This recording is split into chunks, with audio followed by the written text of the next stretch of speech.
तो दोस्तों इमेजिन करो कि आप अपनी पूरी लाइफ को यहाँ पे भूल चुके हो सिर्फ अपने बीवी और बच्चे को पालने के लिए। तुम ऑफिस जाते हो तो वहाँ पे अपने बॉस की सुनते हो, तुमसे तुम्हारे जूनियर यहाँ पे अकड़ करके बात करते हैं। लेकिन एक चीज है जिसके वजह से तुम अपनी जिंदगी यहाँ पे धीरे धीरे काट रहे हो, एंड वो है तुम्हारी वाइफ और तुम्हारी बच्ची। लेकिन क्या हो जब तुम एक दिन काम से किसी अनजान शहर के अंदर जाते हो एंड वहाँ पर तुम्हारी बीवी अपने आशिक के साथ बैठ करके वहाँ पे गुलछर्रे उड़ा रही होती है, जिसके बाद तुम्हें वहाँ पे रिसेंटली पता चले कि वो जो लड़की जिसे तुम इतने सालों से पालते चले आ रहे हो वो भी तुम्हारी असलियत में बेटी नहीं है। साला ये दुख का खत्म नहीं होता बे। कुछ ऐसा ही बुरा इंसिडेंट यहाँ पे हमारे मेन कैरेक्टर के साथ होता है। अगर इस वीडियो के अंदर 500 लाइक और 50 कमेंट आते हैं तो इसका दूसरा पार्ट बहुत ही जल्दी में आएगा। लियाम एक थका हारा बोरिंग ऑफिस वर्कर है जिसको कि अच्छे से नींद लिए हुए लगभग यहाँ पे 10 साल हो चुके हैं। उसकी लाइफ काम के स्ट्रेस से इतनी ज्यादा भर चुकी है कि लगता है कि जैसे कि वो किसी टॉक्सिक रियलिटी शो का कोई बेकार सा कैरेक्टर हो। लेकिन एक चीज है जो कि उसकी बोरिंग सी लाइफ को अभी तक यहाँ पे सुधारे हुए है, उसकी प्यारी सी वाइफ मीका एंड उसकी छोटी सी बेटी कानामी। जब भी लियाम अपने घर में वापस लौटता है तो हमेशा मीका उसका इंतजार करती रहती है और हमारा हीरो तुरंत ही वहाँ पे अपनी बेटी कानामी के बारे में पूछता है। मीका उसको बताती है कि कानामी तो यहाँ पे सो चुकी है, पर डियर आज वो पूरे दिन एक ही चीज की वहाँ पे रट लगाए हुए थी, मुझे डॉग चाहिए, चाहे जैसे भी ला के दो, मुझे यहाँ पे एक डॉग चाहिए। उसने अपने फ्रेंड के घर में यहाँ पे एक शीबा डॉग देखा था और तब से बस वही डॉग उसके दिमाग के ऊपर वहाँ पे चढ़ चुका है। लियाम थोड़ा सा कंफ्यूज्ड होता है क्योंकि उसकी फाइनेंशियल सिचुएशन यहाँ पे थोड़ी बेकार चल रही है। लेकिन जब वो अपनी सोती हुई बेटी का वहाँ पे चेहरा देखता ही है, अगर एक डॉग खरीद लेने से उसकी बेटी वहाँ पे खुश हो जाएगी तो क्या ही है भाई, 4-5 घंटे और काम कर लिया करूंगा मैं यहाँ पे रोज। अगली सुबह वो तुरंत ही कानामी को ले जाता है एक पेट शॉप पर और कानामी का खुशी से चमकता हुआ चेहरा देख करके बहुत ही ज्यादा खुश हो जाता है। मीका थोड़ी सी शॉक्ड होती है क्योंकि लियाम इतनी आसानी से कैसे यहाँ पे मान गया, बिकॉज उसके ऊपर तो ऑलरेडी यहाँ पे काम का प्रेशर बहुत है। लेकिन दोस्तों लियाम के लिए तो यहाँ पे अपनी फैमिली की खुशी सबसे ऊपर है। उसका यही मानना है जब तक उसकी वाइफ और बेटी वहाँ पे खुश है वो बड़ी सी बड़ी बाधाओं को यहाँ पे पार कर देगा। पर वो नीच बॉस अगले दिन हमारे हीरो को बहुत ही ज्यादा चिल्लाता है सिर्फ इस वजह से क्योंकि उसने एक रिपोर्ट टाइम पर उसे सेंड नहीं की। लेकिन दोस्तों इसमें हमारे लियाम की गलती नहीं होती, वो उसे तुरंत ही याद दिलाता है, बॉस मैंने तो आपको यहाँ पे फाइल सेंड कर दी थी लेकिन आप तो किसी लड़की के साथ वहाँ पे गुलछर्रे उड़ा रहे थे। ऑफिस में हर तरीके से उसके साथ वहाँ पे गलत होता है, कभी बॉस उसे खरी खोटी सुनाता है तो कभी जूनियर्स उसके सारे काम का क्रेडिट ले लेते हैं या उसे उस काम का दोषी बना देते हैं जो कि उसने कभी किया ही नहीं। हर दिन उसके लिए एक बैटलफील्ड की तरह गुजरता है, पर घर जाकर के हमेशा अपनी छोटी सी फैमिली को देख करके लियाम वहाँ पे खुश हो जाता है। फिर एक दिन की सुबह जब लियाम यहाँ पे ट्रेन में बैठ करके अपने काम के लिए निकल जाता है, उसका फ्रेंड निड्डा उसको वहाँ पे एक मैसेज करता है, भाई नया गुंडम ड्रॉप हुआ है तो वापस आते समय मेरे लिए प्लीज यहाँ पे ले आना। लियाम थोड़ा सा हंस पड़ता है निड्डा और उसका गुड्डम ऑब्सेशन, पर दोस्ती के लिए लियाम वहाँ पे तुरंत ही हाँ बोल देता है, जिसके बाद वो तुरंत ही उसी शॉप को ढूंढने लग जाता है। लेकिन वो एरिया उसके लिए तो वहाँ पे नया होता है जिसकी वजह से वो थोड़ा वहाँ पे भटक जाता है। लेकिन तभी लियाम की नजरें वहाँ पे अचानक मीका के ऊपर पड़ती है जो कि अपने आशिक के साथ बैठ करके वहाँ पे डेटिंग कर रही थी। लियाम का दिमाग पूरी तरीके से वहाँ पे चकरा जाता है। मीका ने तो कहा था कि वो अपनी बेटी को स्वॉट प्रैक्टिस के लिए छोड़ने जा रही है, तो ये यहाँ पर क्या कर रही है। शाम के वक्त जब लियाम वापस से अपने घर आता है तो वो मीका से जा करके वहाँ पे पूछ पड़ता है, वैसे डियर आज तुमने यहाँ पे क्या ही किया। मीका बिना झिझक के वहाँ पे झूठ बोल देती है, डियर मैं तो आपकी बेटी को यहाँ पे स्वॉट प्रैक्टिस के लिए छोड़ने गई थी। लियाम वहाँ पे पूरी सच्चाई को बताने ही वाला होता है लेकिन तभी उसकी नजर वहाँ पे उसकी बेटी के ऊपर जाती है, जिसके वजह से वो वहाँ पे रुक जाता है। वो अपनी फैमिली को इस तरीके से ब्रेक नहीं करना चाहता। दिल के साइड में वहाँ पे डाउट तो होता है लेकिन वो खुद को ये कह करके समझा लेता है कि शायद मेरी आंखें यहाँ पे गलत होंगी, मैं ही अंधेरा बह रहा हूँ यहाँ पे। मीका कभी भी ऐसा नहीं कर सकती, वो तो मुझे यहाँ पे प्यार करती है। लियाम वहाँ पे फ्रेश होने के लिए सोचता है कि वो अपने कंप्यूटर को स्टैंड बाय में डाल दे, लेकिन जब सिस्टम वहाँ पे काम नहीं करता तो वो पूरे सिस्टम को शट डाउन कर देता है। शायद से उसकी लाइफ भी अभी किसी शट डाउन फेज के ऊपर जा रही है। लियाम थोड़ा सा फ्रेश होने के लिए तुरंत ही शहर पर वॉक के लिए निकल पड़ता है। वो उसी कैफे के पास जाता है जहाँ उसने मीका को किसी आदमी के साथ बैठा हुआ देखा था। जब वो देखता है कि आज वहाँ पे कोई भी नहीं है तो उसके दिल को थोड़ा सा वहाँ पे सुकून मिलता है। लेकिन ये सुकून ज्यादा देर वहाँ पे नहीं रुकता, उसके कानों में वहाँ पे एक लड़की की आवाज सुनाई देती है एंड वो आवाज यहाँ पे मीका की थी। वो यहाँ पे फोन के ऊपर बात कर रही होती है। वो फोन के ऊपर जिस आदमी से बात कर रही थी उसी शख्स के ऊपर यहाँ पे हमारे हीरो को शक था। उसे बड़ा झटका तो तब लगता है जब वो यहाँ पे नोटिस करता है कि मीका तो यहाँ पे कानामी को लेकर के टहल रही है। लियाम अभी भी वहाँ पे खुद को समझाने की कोशिश करता है कि शायद मैं यहाँ पे गलत हूँ, ये आदमी सिर्फ मेरी वाइफ का यहाँ पे एक दोस्त हो। तभी लियाम के कानों में एक शब्द सुनाई देता है पापा, जो कि वहाँ पे उसकी बेटी एक आदमी को बोल रही थी। लियाम को ये सारी चीजें देख करके बहुत ही ज्यादा डिसअपॉइंटमेंट फील होती है, जैसे कि उसकी किसी प्रीशियस चीज को वहाँ पे किसी ने चुरा लिया हो। हमारे हीरो की खड़े खड़े वहाँ पे पूरी दुनिया ही हिल जाती है। वो वापस से दौड़ते हुए अपने ऑफिस के पास जाता है, वहाँ पे खुद को समझाता है नहीं ऐसा नहीं हो सकता, शायद से वो लोग सिर्फ वहाँ पे रोल प्ले करते हो, क्योंकि मैं तो हमेशा काम के अंदर बिजी रहता हूँ, तो वो वहाँ पे किसी और को पापा बोल करके खुश रह लिया करती होगी। लेकिन सच को ऐसा झूठ के पीछे छुपाना अब हमारे लियाम के ऊपर काफी ज्यादा भारी पड़ रहा था। तभी अचानक उसका बॉस आ जाता है और बिना किसी रीजन वहाँ पे उसे चिल्लाने लग जाता है, तुम काम नहीं कर रहे हो, तुम आखिर में कर क्या रहे हो यहाँ पे। लियाम यहाँ पे ठंडे मूड से कहता है सर अभी कंप्यूटर यहाँ पे स्टार्ट हो रहा है, क्योंकि इस कंप्यूटर का स्टैंड बाई काम नहीं करता, तभी मुझे हर बार सिस्टम को यहाँ पे शट डाउन करना पड़ता है ब्रेक के बाद। पर बॉस को किसी लॉजिक से तो मतलब भी नहीं है, वो और भी ज्यादा हमारे हीरो के ऊपर वहाँ पे गुस्सा करता है और उससे बोलता है अगले दिन से तुम यहाँ पे ब्रेक लेना बंद करो। इस बीच लियाम के फोन के ऊपर मीका का वहाँ पे कॉल आ जाता है। उसकी आवाज में वहाँ पे घबराहट होती है, मुझे हॉस्पिटल आना होगा, कानामी का यहाँ पे एक्सीडेंट हो चुका है। लियाम बिना किसी वक्त गवाए वहाँ पे तुरंत ही हॉस्पिटल की ओर दौड़ पड़ता है। पहुंचते ही वो यहाँ पे मीका से कहता है मेरी बेटी कानामी यहाँ पे कहाँ पर है। मीका उसे बताती है वो अभी यहाँ पे ऑपरेशन थिएटर में है। डॉक्टर आता है, उससे पूछता है कि क्या आप दोनों यहाँ पे कानामी के पेरेंट्स हैं। दोनों ही वहाँ पे हाँ करते हैं, जहाँ पे वो डॉक्टर उनसे बताता है कानामी का बहुत ही ज्यादा ब्लड यहाँ पे लॉस हो चुका है, जिसके वजह से उसको अर्जेंट ब्लड चाहिए और आप में से किसी एक को आकर के यहाँ पे ब्लड डोनेट करना पड़ेगा। डॉक्टर आकर के कहते हैं आप दोनों के ब्लड ग्रुप्स कौन कौन से हैं। लियाम कहता है ओ पॉजिटिव और उसकी वाइफ यहाँ पे कहती है ओ नेगेटिव। डॉक्टर कहता है यहाँ पे सिर्फ मीका ही डोनेट कर सकती है यहाँ पे ब्लड को, क्योंकि कानामी भी यहाँ पे ओ नेगेटिव है। लियाम अब काफी ज्यादा यहाँ पे कंफ्यूज्ड हो जाता है, क्योंकि मेरा ब्लड तो यहाँ पे ओ पॉजिटिव है, मेरी बेटी का यहाँ पे ओ नेगेटिव कैसे ही निकल गया। वो तुरंत ही गूगल करता है, जो आंसर वहाँ पे मिलता है वो तुरंत ही उसकी जिंदगी को वहाँ पे चीर फाड़ करके फेंक देता है। जेनेटिकली ये तो यहाँ पे पॉसिबल ही नहीं है। सिर्फ एक ही कंक्लूजन वहाँ पे बचता है, कानामी तो उसकी बायोलॉजिकल बेटी ही नहीं है। आसान शब्दों में कहा जाए तो वो उसका खून ही नहीं। अब उसका पेशेंस पूरी तरीके से वहाँ पे खत्म हो चुका था। वो डायरेक्टली अपने हाउस में वहाँ पे मीका से पूछ लेता है कानामी यहाँ पे मेरी बेटी है या फिर नहीं। लेकिन मीका तो वहाँ पे उल्टा गुस्सा हो जाती है एंड हमारे दोस्त को ही वहाँ पे ब्लेम करने लग जाती है, मैं ही पागल हूँ जो तुमसे यहाँ पे मैंने शादी की, तुम कभी भी मेरे लिए यहाँ पे फुलफिल ही नहीं रहे। लियाम बहुत ही ज्यादा शौक में होता है, वो कहता है मैं तो काम ही में बिजी रहता हूँ तुम दोनों के लिए यहाँ पे। लेकिन मीका तो सुनने के लिए रेडी नहीं होती। वो चिल्ला करके वहाँ पे कहती है तुम्हारी जॉब तो किसी भी काम की नहीं है, तुम हमेशा यहाँ पे बस लगे रहो, कभी भी ना तुम्हें यहाँ पे प्रमोशन मिलता है ना तो तुम्हारा कभी यहाँ पे पैसा बढ़ता है। मैं और कानामी जिंदगी से पूरी तरीके से बोर हो चुके हैं। और फिर वो बोलती है 10 साल से मैं अकेली यहाँ पे कानामी को पालती चली आ रही हूँ, तुम तो कभी उसके साथ यहाँ पे थे ही नहीं। अब लियाम यहाँ पे अंदर से पूरी तरीके से टूटता जा रहा होता है, लेकिन मीका तो उसकी फीलिंग के बारे में जरा सी भी नहीं सोचती। लियाम कहती है तुम तो कभी इस घर का हिस्सा थे ही नहीं, मैं यहाँ पे कानामी को ले करके इस घर से जा रही हूँ। जिस पर लियाम पूछता है तुम आखिर में जा कहाँ रही हो, पर मीका वहाँ पे कुछ भी नहीं बोलती। वो सीधा जा करके कानामी के रूम का वहाँ पे दरवाजा नॉक करती है और कहती है तुम जल्दी से जल्दी अपने यहाँ पे पूरे सामान को पैक कर लो, हम यहाँ से जाने वाले हैं। लियाम उसका हाथ पकड़ करके उसे पूरी तरीके से रोकने की कोशिश करता है, लेकिन वो अपना हाथ झटक करके वहाँ से जाने लग जाती है। अब लियाम पूरी तरीके से यहाँ पे टूट चुका होता है, आंखों में आंसू, दिल में यहाँ पे डिस्पिरेशन। वो चिल्ला करके कहता है मैंने हमेशा तुमको अच्छा से अच्छा रहन सहन दिया। जिसके बाद हमारा हीरो जा करके वहाँ पे कानामी के सामने झुक जाता है, वो यहाँ पे रोने भी लग जाता है। प्लीज बेटा तुम मुझे छोड़ करके मत जाओ, तुम्हारी मॉम तो बिल्कुल अलग है, लेकिन तुम तो मुझसे प्यार करती हो ना। लेकिन उसकी रूह तब तो वहाँ पे कांप चुकी होती है जब वहाँ पे कानामी कोल्डली उसे कह देती है आप तो बेकार हो, मुझे दूसरे वाले पापा अच्छे लगते हैं। बस उसी मोमेंट में हमारे लियाम का पूरा सपना वहाँ पे टूट चुका था, जो कि वो अपने 10 सालों से देखता चला आ रहा था। इतनी ज्यादा मेहनत, रात रात भर यहाँ पे न सोना, लेट नाइट तक वर्क करना, सब कुछ बेकार हो गया भाई यहाँ पे पैसे के चलते। अगले दिन वो वापस से उसी ऑफिस जाता है, लेकिन अब की बार उसका चेहरा पूरी तरीके से लाश की तरह दिख रहा था एंड ऊपर से उसके सड़ू बॉस का वहाँ पे बुलावा आता है। बॉस उसके ऊपर एक और बॉम्ब गिराता है, तुमने कंपनी के फंड्स को इधर उधर किया है। लियाम शौक में कहता है क्या, मैंने तो कुछ भी नहीं किया सर यहाँ पे। लेकिन बॉस के पास तो यहाँ पे प्रूफ होता है, 50 मिलियन येन किसी के ऊपर यहाँ पे ट्रांसफर किए हैं तुमने, और लॉग्स यहाँ पे लियाम के कंप्यूटर के दिखाई दिए जा रहे होते हैं। उसी वक्त हमारे हीरो को लात मार करके उसी ऑफिस से निकाल दिया जाता है। यू आर फायर, घर जा करके बस तुम अब यहाँ पे पड़े रहो। मीका इस चीज का तुरंत ही फायदा उठा करके उसको वहाँ पे डिवोर्स दे देती है एंड चाइल्ड सपोर्ट भी यहाँ पे मांग लेती है, जबकि कानामी तो उसकी बेटी ही नहीं है। जेल जाने से बचने के लिए लियाम वहाँ पे कंस्ट्रक्टर वर्कर बन जाता है, दिन भर पत्थर उठाता है, सीमेंट भी यहाँ पे मिलाता है। इस तरीके से उसकी लाइफ यहाँ पे चल रही थी। पर 50 मिलियन येन उस अमाउंट को चुकाते चुकाते हमारे हीरो की जो जिंदगी यहाँ पे चली जाएगी। उसका हर सपना, हर खुशी वहाँ पे खत्म हो चुकी थी। वो सिर्फ यहाँ पे एक मुर्दा इंसान बचा हुआ था। उसके पास अब एक इंसान बचा हुआ था यहाँ पे याद करने के लिए। नित्य यहाँ पे कहता है नया गंडम वीडियो यहाँ पे देखना है क्या ब्रो? हाँ ब्रो चलेगा, देखते हैं हम दोनों मिलकर के यहाँ पे। जिसके बाद हमारा दोस्त तुरंत ही उस वीडियो को वहाँ पे डिलीट कर देता है ताकि उसका दोस्त ये बारे में न न जान सके कि उसकी दुनिया पूरी तरीके से यहाँ पे खराब हो चुकी है। अब वो गरीब हो चुका है, भिखारी हो चुका है एंड पूरी तरीके से अब मरने ही वाला है। पर लियाम अभी भी यहाँ पे अपने मन में एक चीज को कह रहा होता है, अगर मैं अभी भी यहाँ पे मेहनत करूँ तो मैं वापस यहाँ पे ग्रो हो सकता हूँ। फिर एक दिन जब वो वहाँ पे बैठ करके लंच कर ही रहा था, अचानक से उसके मुंह से वहाँ पे खून की उल्टियां होने लग जाती हैं। ब्रॉन चेटिकॉब उसका असली दुश्मन उसके अंदर ही पल रहा होता है। उस रात वो अपने बिस्तर के ऊपर पड़ा रहता है, ठंडा, कमजोर और लाचार, न कुछ करने वाला। वो तो डॉक्टर को भी अफोर्ड नहीं कर सकता, ट्रीटमेंट तो दूर की बात है। जैसे जैसे उसकी सांसें वहाँ पे धीमी पड़ती हैं, एक रोशनी आकर के उसके ऊपर चमकने लग जाती है। उस रोशनी के अंदर उसे वहाँ पे कुछ विजन्स दिखाई देते हैं। वो 50 मिलियन चुराने वाला चोर वहाँ पे उसका बॉस ही था। मीका उसी बॉस के साथ इतने लंबे समय से अफेयर चलाती चली आ रही है। और सबसे ज्यादा खतरनाक बात, मीका और उसके बॉस ने मिल करके उसके लिए इतना ज्यादा खतरनाक प्लान बनाया था। लियाम तो बस यहाँ पे एक एटीएम था, एक नौकर, जिसका इस्तेमाल सभी लोग यहाँ पे करते चले आ रहे थे। लियाम अब बस एक चीज को वहाँ पे फील करता है, प्योर रेज। तभी एक आदमी चमकता हुआ वहाँ पे बाहर निकलता है, आकर के हमारे लियाम से कहता है, लियाम क्या तुम बिना कुछ किया इन सभी लोग को ऐसे यहाँ पे छोड़ दोगे? क्या तुम यहाँ पे रिवेंज को नहीं लेना चाहते? लियाम की आंखों के ऊपर वहाँ पे आगे जल जाती है, नहीं अब इन सबको इनका असली मुकाम दिखाना ही पड़ेगा, चाहे मेरी जान क्यों ही न चली जाए। आदमी वहाँ पे हंस पड़ता है, उसको लियाम का रेज काफी ज्यादा वहाँ पे पसंद आता है। वो बंदा कहता है, मैं यहाँ पे इसी वजह से आया हूँ क्योंकि मुझे तुम्हारे अंदर कुछ अलग फील हुआ। लियाम उससे कहता है, आखिरकार आप हो कौन और आपने आकर के मेरी मदद क्यों ही करने का सोचा? वो आदमी कहता है, मैं तो बस यहाँ पे एक शौकिया इंसान हूँ जो कि कभी कभी इंसाफ का बैलेंस बनाने चला आता हूँ। लियाम अपने मन में यही कहता है, अगर दोबारा जीने का मुझे यहाँ पे मौका मिला तो मैं सिर्फ अपने लिए यहाँ पे जीऊंगा, अपनी लाइफ को मैं यहाँ पे जीऊंगा, दुनिया को ये चीज दिखाऊंगा कि एक इंसान इतना ज्यादा सेल्फिश कैसे हो सकता है। लियाम अब किसी का यहाँ पे पुराना नौकर नहीं रहा। अब वो मिस्टीरियस आदमी लियाम से यहाँ पे कह रहा होता है, तो तुमने यहाँ पे फैसला कर ही लिया, मैं तुमको एक और नई दुनिया के अंदर भेज रहा हूँ जहाँ सिर्फ तुम एक मजदूर नहीं बल्कि तुम यहाँ पे गैलेक्सी के मालिक बनोगे। लियाम अपने मन में यही सोच रहा होता है कि ये सारी की सारी चीजें यहाँ पे सिर्फ एक ड्रीम है, लेकिन अगर ये सारी चीजें सच है तब तो वो गंडम स्टाइल फ्री स्टाइल मैजिक को ही सीखेगा। वो याद करता है नित ने एक बार एक मिशन किया था उसी दुनिया का, उसी जगह जहाँ साईफाई और मैजिक प्लस वहाँ पे कॉम्बो होता है एंड लोग वहाँ पे तलवार से नहीं बल्कि मेकास से फाइट करते हैं। आदमी बोलता है, तुम एक रैंडम पीजन बनाना ठीक था पर तुम मुझे एक अच्छे आदमी साबित हुए हो, इसीलिए मैं तुम्हें एक प्लेनेट के काउंट के बेटे के रूप में जन्म दूंगा। लियाम की आंखों में चमक आ जाती है एंड वो कहता है, आखिर मेरी भी जिंदगी यहाँ पे अच्छी बनेगी। अपनी आखिरी सांसों में लियाम वहाँ पे क्लोइंग कॉन्ट्रैक्ट के ऊपर साइन कर देता है, जिसके बाद उसके लिए नई जीवन, नई आत्मा और एक लाइट के एक्सप्लोजन के साथ उसके अंदर की सोल तुरंत ही एक नई दुनिया के अंदर चली जाती है, प्लेनेट हाइड्रा पर। सीन कट 5 साल के बाद प्लेनेट हाइड्रा के अंदर लियाम भाई का यहाँ पे बर्थडे चल रहा है। आसमान में fire brigade, drone fire work, सारी चीजें यहाँ पे हो रही हैं। साथ ही में एक मेगा केक जिसका साइज यहाँ पे एक मिनी स्पेसशिप जैसा है। उसकी माँ तुरंत ही उसे लेकर के एक प्राइवेट चैम्बर के अंदर जाती है। वो एक फ्लोटिंग स्पेल को कास्ट करती है। लियाम भी उसी चीज को कॉपी कर लेता है एंड वो भी वहाँ पे उड़ जाता है। बेटा तुम्हारा सरप्राइज यहाँ पे है। वो वहाँ पे देखता है एक बहुत ही बड़ा बॉक्स जिसके अंदर रखा होता है वहाँ पे क्यूब, जिस पर तुम्हारी एक AI मेड का कस्टमाइजेशन रिमोट है। लियाम काफी कंफ्यूज्ड हो जाता है, मैं तो यहाँ पे 5 साल का हूँ, मुझे क्या यहाँ पे मेड की जरूरत। उसकी माँ पीछे से बताती है, बेटा फ्यूचर कॉन्स को यहाँ पे सब कुछ जल्दी ही सीखना पड़ता है। क्यूब में कई तरीके की कस्टमाइजेशंस होती हैं, voice, nose, eye and ears एंड कुछ ऐसे पार्ट जिनको कि वहाँ पे सेंसोर करना पड़ता है। लियाम ऑकवर्ड होता है लेकिन उसकी माँ तो बिल्कुल वहाँ पे सीरियस है, ये फ्यूचर में तुम्हारे लिए यहाँ पे काम आएगा। तभी उसके फादर वहाँ पे आते हैं और फार्मिंग करते हुए, लियाम एक और गिफ्ट है मेरे पास तुम्हारे लिए, पूरा लैंड फील्ड यहाँ पे तुम्हारा होगा। लियाम शौक में, सच में पापा मैं यहाँ पे काउंट बनने वाला हूँ, बस एक छोटी सी शर्त है बेटा, हम लोग यहाँ पे रिटायरमेंट लेना चाहते हैं और तुम हमें हमेशा यहाँ पे महीने का अनाउंस दिया करोगे। लियाम तो पावर के सपने में बहुत ही बुरी तरीके से डूबा हुआ था। वो बिना कॉन्ट्रैक्ट को पढ़े ही वहाँ पे साइन कर देता है। पापा समर क्रीन ग्रेट, अब हम लोग यहाँ पे जा रहे हैं वेकेशन के लिए, टेक केयर काउंट साहब, सारी जिम्मेदारी को अच्छे से निभाना आप यहाँ पे। एंड वो दोनों ही मदर एंड फादर स्पेशल के लिए वहाँ पे निकल पड़ते हैं। लियाम के लिए ये चीज यहाँ पे एक सस्पिशियस चीज थी, अरे भगाओ ये सारी चीजें हम लोग छोड़ते हैं, अब मैं यहाँ पे एक ऑफिशियल काउंट हूँ। उसके दिमाग में बस एक ही बात चल रही है, अब मैं ये वाली पावर को कभी भी यहाँ पे वेस्ट नहीं होने दूंगा। जिस दुनिया ने मुझको यहाँ पे पहले तोड़ा मैं अभी जा करके उसको वहाँ पे तोड़ दूंगा। वो ग्रेटफुल फील करता है उस अनजान आदमी के लिए जिसने की उसे यहाँ पे एक और नया चांस दिया। एंड यहाँ पे लियाम अपने AI सिस्टम से कहता है, गेट रेडी बेंटिल टेस्टेल, यहाँ पे एक नया रूल में चलेगा, मेरे रूल से। लियाम को यहाँ पे ऐसे ही एक आदमी के ऊपर भरोसा नहीं करना चाहिए था जो लोगों के दुख और तकलीफ से वहाँ पे अपना फायदा उठाता है। जैसे उस आदमी ने लियाम को वहाँ पे दूसरे वर्ल्ड के अंदर भेज दिया तो उसने बैठे बैठे वहाँ पे सोचा क्यों ना इस वर्ल्ड के अंदर और भी ज्यादा यहाँ पे दुख को फैलाया जाए। अब उसका निशाना वहाँ पे बनते हैं मीका और लियाम का बॉस। ये दोनों अभी भी बैठ करके रेस्टोरेंट के अंदर वहाँ पे मजाक उड़ा रहे थे हमारे हीरो का। लियाम का बॉस मजाक में कहता है कि अभी उसे थोड़ा सा वहाँ पे गिल्ट हो रहा है लियाम की जिंदगी इतनी बुरी तरीके से बर्बाद करने का, लेकिन मीका तो उसे कहती है कि उसे किसी भी प्रकार से वहाँ पे कोई भी सिंपैथी नहीं है, उसके लिए तो ये सारी चीजें सिर्फ सिर्फ और सिर्फ यहाँ पे इंसाफ है, क्योंकि उस बैस्टर्ड इंसान ने उसके वहाँ पे 10 साल बर्बाद कर दिए थे। तभी अचानक पुलिस ऑफिसर्स आकर के वहाँ पे बॉस को घेर लेते हैं एंड तुरंत ही वहाँ पे अरेस्ट कर लेते हैं। बॉस कहता है जरूर तुम लोग से यहाँ पे कोई गलती हो गई है जो मुझे आकर के तुम लोग यहाँ पे पकड़ रहे हो, लेकिन पुलिस के पास तो सीसीटीवी फुटेजेस होती हैं जिस पर कि साफ साफ यही दिख रहा है कि उसी ने लियाम को एम्बिजलमेंट के केस के अंदर फंसाया था। अब उसका शुगर डैडी वहाँ पे जेल में जा रहा है तो मीका के पास कुछ भी नहीं बचा। मीका के पास ना पैसा ना पावर, सिर्फ दुख और बर्बादी बची हुई थी। एंड ये सारी चीजों को देख करके गाइड वहाँ पे बहुत ही ज्यादा खुश हो रहा है क्योंकि उसने इतनी ज्यादा सफरिंग को वहाँ पे फैलाया था। अब बस उसके पास एक ही काम बचा है, लियाम की सोल को दूसरी दुनिया के अंदर ले जाना। लेकिन यहाँ पे एक सस्पेंस की ये बात है कि गाइड यहाँ पे चाहता है कि लियाम उस दुनिया के अंदर और भी तकलीफ को वहाँ पे झेले। उसका यही ख्याल होता है कि वो लियाम की हर एक नेगेटिव फीलिंग का वहाँ पे मजा लेगा। एंड उस वर्ल्ड के अंदर लोग बहुत ही ज्यादा सेंचुरीज तक जीते आ रहे हैं तो लियाम को कई सालों तक वहाँ पे इस दर्द को झेलना पड़ेगा। दूसरी दुनिया में इस वक्त वहाँ पे घोस्ट पायरेट का हमला हो रहा था। कैप्टन लोगों को यही लगता है कि अब वो लोग वहाँ पे जीतने वाले हैं, पर तभी उसके कुछ आदमी वहाँ पर उड़ जाते हैं। उसके और दूसरों के बीच वहाँ पे एक अपोजिट लेवल हवा में दौड़ती हुई दिखाई देती है एंड वो थी यहाँ पे लीप की प्रिंसेस नाइट और उसका नाम है वहाँ पे क्रिस्टियाना, होली लैंड की पहली राजकुमारी, जबरदस्त वॉरियर। जैसे ही वो बैटल फील्ड के अंदर आती है सारे लोग वहाँ पे एक एक करके गिरने लग जाते हैं। क्रिस्टियाना की मदद से लीप की सेना वहाँ पे पायरेट्स को पीछे ढकेल चुकी थी, लेकिन जब पायरेट्स वहाँ पे अपनी दुम दबा करके भागने लग जाते हैं, क्रिस्टियाना साइड से खड़ी होकर के अपने सोल्जर से कहती है कि अटैक आप लोग प्लीज यहाँ पे जारी रखो, उन्हें अच्छे से यहाँ पे सबक सिखाना होगा हमें यहाँ पे। लियाम इसी बीच वही एआई को वहाँ पे रिसीव कर लेता है, साथ ही में वो काफी एक्साइटेड भी होता है। पर फ्रेंड्स यहाँ पे पैकेजिंग तो काफी ज्यादा ही बोरिंग थी। उसका बटलर आकर के उसे कहता है बॉक्स खोलने के लिए बस आपको वहाँ पे टच करना पड़ेगा। लियाम जैसे वहाँ पे बॉक्स को छूता ही है वहाँ पे तुरंत ही मेड आकर के जमीन में गिर जाती है। वो अपना नाम लियाम को अमीगी को बताती है। बटलर की भी वहाँ पे अमीगी आज से पर्सनल ऐड होगी। उसको हर हफ्ते यहाँ पे एक मेंटेनेंस की जरूरत पड़ा करेगी, पर उसके अलावा 24/7 वो एक्टिव रहेगी हमारे लियाम भैया के साथ। लेकिन लियाम तो उसकी बातों को सुन ही नहीं रहा क्योंकि उसका ध्यान तो कहीं और ही है। वो मेड के एसेट्स को वहाँ पे इंस्पेक्ट कर रहा होता है। बटलर उससे पूछता भी है कि वो आखिरकार यहाँ पे क्या ही कर रहा है। लियाम बताता है मैं तो बस यहाँ पे चेक कर रहा हूँ कि कंपनी ने यहाँ पे ठीक ठाक बना करके दिया है कि नहीं। बटलर वहाँ पे शर्मा करके उससे कहता है बेटा ऐसे सारे काम वहाँ पे लोगों के सामने नहीं करने चाहिए। तो दोस्तों लियाम भी अमीगी से कहता है कि चलो तुम मेरे कमरे चलो यहाँ पे, ताकि वो उसके बॉडी का प्रॉपर इंस्पेक्शन वहाँ पे कर पाए। बटलर काफी ज्यादा ही वहाँ पे चिंता में आ जाता है लियाम की इनोसेंस को देख करके। कुछ घंटों के बाद लियाम बैठ करके अमीगी से शोल्डर मसाज ले रहा होता है। बटलर उसे आकर के पूछता है बेटा आखिरकार तुम लोग अंदर कर क्या रहे थे, पर लियाम कैजुअली कहता है हाँ तुम यहाँ पे चिंता मत करो। दिखने में भले लियाम वहाँ पे 5 साल का ही दिखता हो, लेकिन उसका असल में दिमाग यहाँ पे 36 साल का है। तो बटलर उसे कहता है 36-20 दुनिया के हिसाब से यहाँ पे बच्चा ही होता है। लियाम ये सुनकर तुरंत ही वहाँ पे चौंक जाता है। तो अमीगी उसे वहाँ पे समझाती है लियाम यहाँ पे लोगों की एवरेज लाइफ 600 साल होती है और लोग यहाँ पे एडल्ट तब तक नहीं माने जाते जब तक कि वो वहाँ पे 100 के आसपास ना हो। लियाम को ये सुनकर के हैरानी होती है, लेकिन उसको वहाँ पे खुशी भी होती है क्योंकि अब उसके पास काफी टाइम है नए एक्सपीरियंस को वहाँ पे लेने के लिए। एंड वो ये भी चाहता है कि अमीगी हमेशा उसके साथ ही रहे। लेकिन बटलर उसे वार्न करता है कि अमीगी के इतने पास रहना यहाँ पे सही नहीं है क्योंकि एम्पायर के लोग एआई से बेहद ही नफरत करते हैं। अगर लोग यहाँ पे तुम्हें देखते हैं कि लियाम यहाँ पे एक एआई के साथ काफी ज्यादा फ्रेंडली है तो सारी प्रजा तुमसे यहाँ पे बेहद ही नफरत करने लग जाएगी। लियाम को समझ में नहीं आता कि लोग एआई से इतनी ज्यादा नफरत क्यों ही करते हैं। तो वो बटलर से कहता है कि तुम पूरा का पूरा यहाँ पे एक्सप्लेन करके मुझे बताओ। वो बटलर उसे पूरी बात एक्सप्लेन करता है कि एक जमाने में एआई ने आकर के पूरे इंसानों को खत्म ही कर दिया था। उस टाइम को कहते हैं ग्रेट स्काईनेट वॉर। एआई ने यहाँ पे लगभग सारे लोगों को वहाँ पे गुलामी बना दिया था और उन अंधेरों को दिनों में कुछ लोगों ने आकर के वहाँ पे हिम्मत दिखाई एंड वो लोग ह्यूमैनिटी की आजादी वहाँ पे जा करके वापस लाएं। वही लोग इसी एम्पायर के फाउंडर्स के नाम से भी जाने जाते हैं, इसलिए एम्पायर का नोबिलिटी यहाँ पे एआई से नफरत करता है। एंड ये बात यहाँ पे समझने लायक भी है। लियाम तभी उससे कहता है अगर ये इतना ही बड़ा इशू है तो मेरी मॉम ने यहाँ पे इतनी बड़ी एआई बना करके मुझे क्यों ही दिया। बटलर कहता है उसे बोला गया था ये बात को यहाँ पे सीक्रेट रखने के लिए। लेकिन लियाम अब जो यहाँ पे अकाउंट बन चुका है तो वो यहाँ पे ऑर्डर देता है कि तुम मुझे सारी बातें सच सच बताओ। तब बटलर उसे सच सच बताता है लियाम के माँ बाप उसे छोड़ करके भाग गए थे। लियाम शॉक्ड होकर के पूछता है किस वजह से भागे। वो बटलर बताता है कि उन लोगों ने बैंकफील्ड का पूरा डेटा तुम्हारे ऊपर डाल दिया है ताकि उन्हें वहाँ पे उनसे डील न करनी पड़े। लियाम के ग्रेट ग्रैंडफादर यहाँ पे एक महान व्यक्ति थे जिन्होंने उसकी फैमिली का नाम रोशन किया था, पर लियाम के फादर तो एक कंप्लीट फेलियर निकले। उन्होंने अपनी लापरवाही की वजह से पूरा सिस्टम खत्म कर दिया। अब बैंकफील्ड फैमिली पूरी तरीके से कर्जों के ऊपर डूब गई है। उनके पास उनके फ्रंटियर प्लेनेट का फैमेबल रिसोर्सेज का भी अता पता नहीं है। ऊपर से उनकी एंट्रीज भी पूरी तरीके से बंद पड़ी हैं। टैक्स लेने जैसे नाम की कोई भी चीज ही नहीं बची। इसका मतलब ये कर्ज जिंदगी में कभी भी यहाँ पे नहीं चुकाया जा सकता। इन शॉर्ट लियाम छोटे भाई की तो यहाँ पे लग चुकी है। इसी बीच प्लेनेट हाइड्रा के अंदर कुछ लोग एक साथ वहाँ पे बैठे होते हैं और बातें कर रहे होते हैं कि उनका नया लॉर्ड लियाम यहाँ पे कोई 5 साल का बच्चा है। उनमें से एक बूढ़ा व्यक्ति यहाँ पे कहता है कि उसे ये वाली जगह बिल्कुल भी पसंद नहीं है, क्योंकि जब लास्ट टाइम कोई नया लॉर्ड यहाँ पे आया था तब बिना किसी रीजन के उनके ऊपर भी वहाँ पे टैक्सेस लग गए थे। अब बस वो यही चीज की उम्मीद कर रहे हैं कि इस बार कुछ यहाँ पे बेहतर होगा। उसी बीच लियाम अभी भी काफी ज्यादा कंफ्यूज्ड है। तभी वो सोच रहा होता है कि अगर बैंकवेट फैमिली पहले से ही यहाँ पे पुअर थी तो उसके माँ बाप ने अचानक से इतनी बड़ी रिस्पॉन्सिबिलिटी उसके ऊपर क्यों ही डाल दिया। फिर अचानक उसके दिमाग में वहाँ पे एक बात आती है, शायद उसका जन्म सिर्फ इस वजह से किया गया था ताकि वो लोग उसके ऊपर वहाँ पे अपना कस डाल करके भाग सके।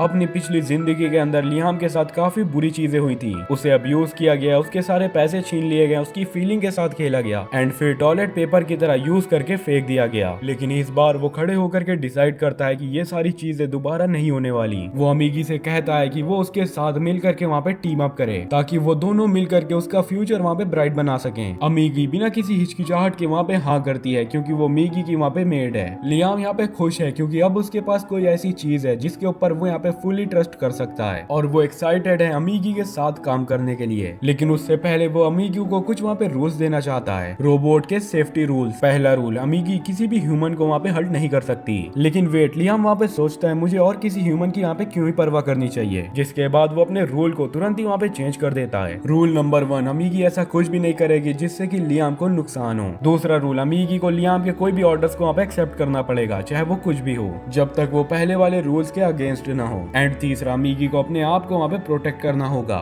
जब तक वो पहले और दूसरे रूल के खिलाफ ना हो। पूरी तरीके से रूल्स को बना लेने के बाद लियाम वहाँ पे अमीगी से कहता है उसका पहला प्लान यही है कि पूरे बैंकवेट चीजों को वापस से रिवाइव किया जाए। तो क्या तुम्हारे पास यहाँ पे कोई आइडियाज हैं? अमीगी तुरंत ही अपने एआई से वहाँ पे सारे आइडियाज को सर्च करती है एंड तुरंत ही वहाँ पे उसके लिए आइडिया लाती है। प्लान को बताने से पहले वो उसको वहाँ पे एक वार्निंग भी देती है कि मैं यहाँ पे एक एआई हूँ, तो हो सकता है मेरे कुछ सजेशंस यहाँ पे इतने ज्यादा बेकार हो कि तुम्हारे कंट्री के ऊपर कुछ बुरा हो सकता है। लेकिन गवर्नमेंट्स को सपोर्ट देने के लिए वो फुली इक्विप्ड है। लेकिन दोस्तों, प्रॉब्लम तो इस बात की है कि लियाम को इस वर्ल्ड के बारे में कुछ भी नहीं पता है। तो अमीगी उसको वहाँ पे सजेस्ट करती है कि एजुकेशन कैप्सूल को खाने के लिए। ये एक ऐसा स्पेशल डिवाइस है जो कि 10 साल की नॉलेज को सिर्फ 6 महीने के अंदर दिलवा सकता है। साथ ही ये डिवाइस तुम्हारी बॉडी को भी फिजिकली स्ट्रॉन्ग बना देगा। लियाम को ये आइडिया काफी ज्यादा ही पसंद आता है, लेकिन प्रॉब्लम तो ये है उसके इस 6 महीने के ब्रेक के दौरान बैंकफील्ड फैमिली को वहाँ पे कौन ही संभालेगा। इसलिए वो टेम्परेली वहाँ पे अथॉरिटी दे देता है अमीगी को जा करके कंट्री संभालने के लिए। बटलर ब्रायन को ऑब्जेक्ट करता है, उसे ये वाला सवाल नहीं पसंद में आता कि एक एआई जा करके पूरी कंट्री को यहाँ पे संभाले। लेकिन लियाम तो हंसते हंसते कहता है कोई बात नहीं, अमीगी यहाँ पे कोई भी गलती नहीं करेगी इस कंट्री के लिए और कोई भी उसको ये वाली चीज करने के लिए ऑर्डर न दे। वैसे भी यहाँ पे कोई लॉ नहीं है कि कोई भी एआई आ करके टेम्परेरी रूलर नहीं बन सकता। जिसके बाद लियाम तुरंत ही सारी चीजों को वहाँ पे अमीगी के हाथों में दे देता है। तभी जैसे ही वहाँ पे एजुकेशन कैप्सूल तैयारी होता है, लियाम प्रोसेस को स्टार्ट करने के लिए वहाँ पे तैयार हो जाता है। लेकिन उससे पहले वो अमीगी से वहाँ पे एक सवाल करता है, क्या तुम यहाँ पे इमोशंस को फील कर सकती हो? अमीगी कहती है कि वो कोई भी तरीके से यहाँ पे इंसान नहीं है। लेकिन जब लियाम ने उसको टीम बनाने के लिए वहाँ पे कहा था, उसके लॉग्स में कैश मेमोरी वहाँ पे ओवरफ्लो हो गई थी। सिंपल वर्ल्ड में उसे वहाँ पे खुशी महसूस हुई थी। लियाम को ये चीज सुन करके काफी अच्छा लगता है, तो वो तुरंत ही अमीगी को याद दिलाता है कि सब कुछ उसी के हवाले, वो जो चाहे वो सब कर सकती है वहाँ पे। जिसके बाद वो तुरंत ही एजुकेशन पॉट के अंदर चला जाता है। 2 साल के बाद जब लियाम कुकिंग कंप्लीट करके उसी कैप्सूल से बाहर निकलता है, अमीगी बाहर खड़ी हो करके उसका वहाँ पे वेलकम करती है। लियाम उससे डायरेक्ट पूछता है कि वो कितने टाइम से वहाँ पे इसी पॉट के अंदर था, तो अमीगी उसे आंसर देती है कि पूरी तरीके से माय लॉर्ड यहाँ पे 2 साल हो चुके हैं। लियाम तैयार होकर के बाहर निकलता है, जहाँ पर उसे वही एआई बताती है कि बैंकफील्ड डोमेन थोड़ी सी यहाँ पे ठीक हो गई है। वो उसके बारे में सारी चीजें वहाँ पे हमारे लियाम को बता देती है एंड उसके हार्ड वर्क के लिए लियाम तुरंत ही उसे वहाँ पे शुक्रिया कहता है। अब लियाम खुद ही टेरिटरी को वहाँ पे देखना चाहता है, तो अमीगी वहाँ पे डिसाइड करती है कि पहले उसे बैटलशिप डॉग्स को देखना होगा। यही पहली बार है जब लियाम अपनी टेरिटरी को अपने आंखों से सामने जा करके देखता है और उसका इंटरेस्ट बैटल सूट्स के अंदर फंस जाता है। वो अमीगी से वहाँ पे पूछता है कि क्या वो यहाँ पे एक सूट को ट्राई कर सकता है। अमीगी खुशी खुशी वहाँ पे एक टेस्ट को अरेंज करती है। वो लियाम को बताती है ये सूट बेसिक मूवमेंट्स को खुद यहाँ पे करता है, तुम्हें जो भी मूव इस रोबोट से करवाना है बस तुम्हें अपने मन के अंदर इमेजिनेशन करनी होगी। लियाम ट्राई करता है और जैसे ही सूट वहाँ पे एक्टिवेट होता है वो वहाँ पे वॉक करने लग जाता है। अब लियाम मनी के अंदर सोचता है काश मैं इसके साथ यहाँ पे फाइट भी कर सकता। अमीगी तुरंत ही कहती है मैं यहाँ पे एक मॉक बैटल को अरेंज कर देती हूँ। थोड़ी देर के बाद प्लेनेट का डिफेंस फोर्स का चीफ मासिटा वहाँ पे आ जाता है लियाम के साथ 1 वर्सेस 1 फाइट करने के लिए। फाइट स्टार्ट होते ही लियाम आगे बढ़ करके मासिटा के ऊपर वहाँ पे अटैक कर देता देता है। मासीता ब्लॉक तो कर लेता है लेकिन वो वहाँ पे प्रिटेंड करता है जैसा कि वो वहाँ पे हार चुका हो। लियाम उसकी हरकतों को देख करके तुरंत वहाँ पे समझ जाता है कि मासीता वहाँ पे एक्टिंग कर रहा है। वो क्लियरली उसे वहाँ पे लाइटली ले रहा था। लियाम को ये चीज जरा सी भी पसंद में नहीं आती। वो मासीता को वहाँ पे ऑर्डर देता है, तुम जरा सीरियसली लड़ सकते हो मुझसे यहाँ पे। अब जब लियाम दोबारा वहाँ पे चार्ज करता ही है, मासीता उसके शॉट को पकड़ लेता है, उससे डिसएंगल करता है एंड जमीन के ऊपर वहाँ पे तुरंत ही पटक देता है। लियाम काफी ज्यादा शॉक्ड हो जाता है, मैं इतनी ज्यादा हैरानी से कैसे ही हार गया। अमीगी एक्सप्लेन करती है ये सूट यहाँ पे इमेजिनेशन वेस्ट है जिनका कॉम्बैट विजुअलाइजेशन ज्यादा स्ट्रॉन्ग होता है, उसका कंट्रोल भी उतना ही यहाँ पे बेहतर होगा अपने रोबोट के ऊपर। एंड मासीता जैसे एक्सपीरियंस फाइटर हमेशा यहाँ पे एडवांटेज में रहते हैं। अपनी इतनी ज्यादा बुरी तरीके से हार के बाद लियाम तुरंत ही ऑर्डर देता है अपने बटलर को, मेरे लिए तुरंत तुम यहाँ पे कॉम्बैट इंस्ट्रक्टर ढूंढो। ब्रायन उसे समझाने की कोशिश करता है कि देखो भाई, आपको कोई भी जरूरत नहीं है यहाँ पे फाइट सीखने के लिए, आप तो यहाँ पे राजा हो। लेकिन लियाम उसकी बातों को नहीं मानता एंड कहता है पिछली जिंदगी में लोगों ने उसके ऊपर वहाँ पे पावर दिखाई थी, अब अगर मुझे यहाँ पे ईविल लॉर्ड बनना है तो मुझे पावर तो दिखानी पड़ेगी। थोड़ी देर के बाद लियाम वहाँ पे एक आदमी से मिलता है, याकुशी नाम है उसका वहाँ पे,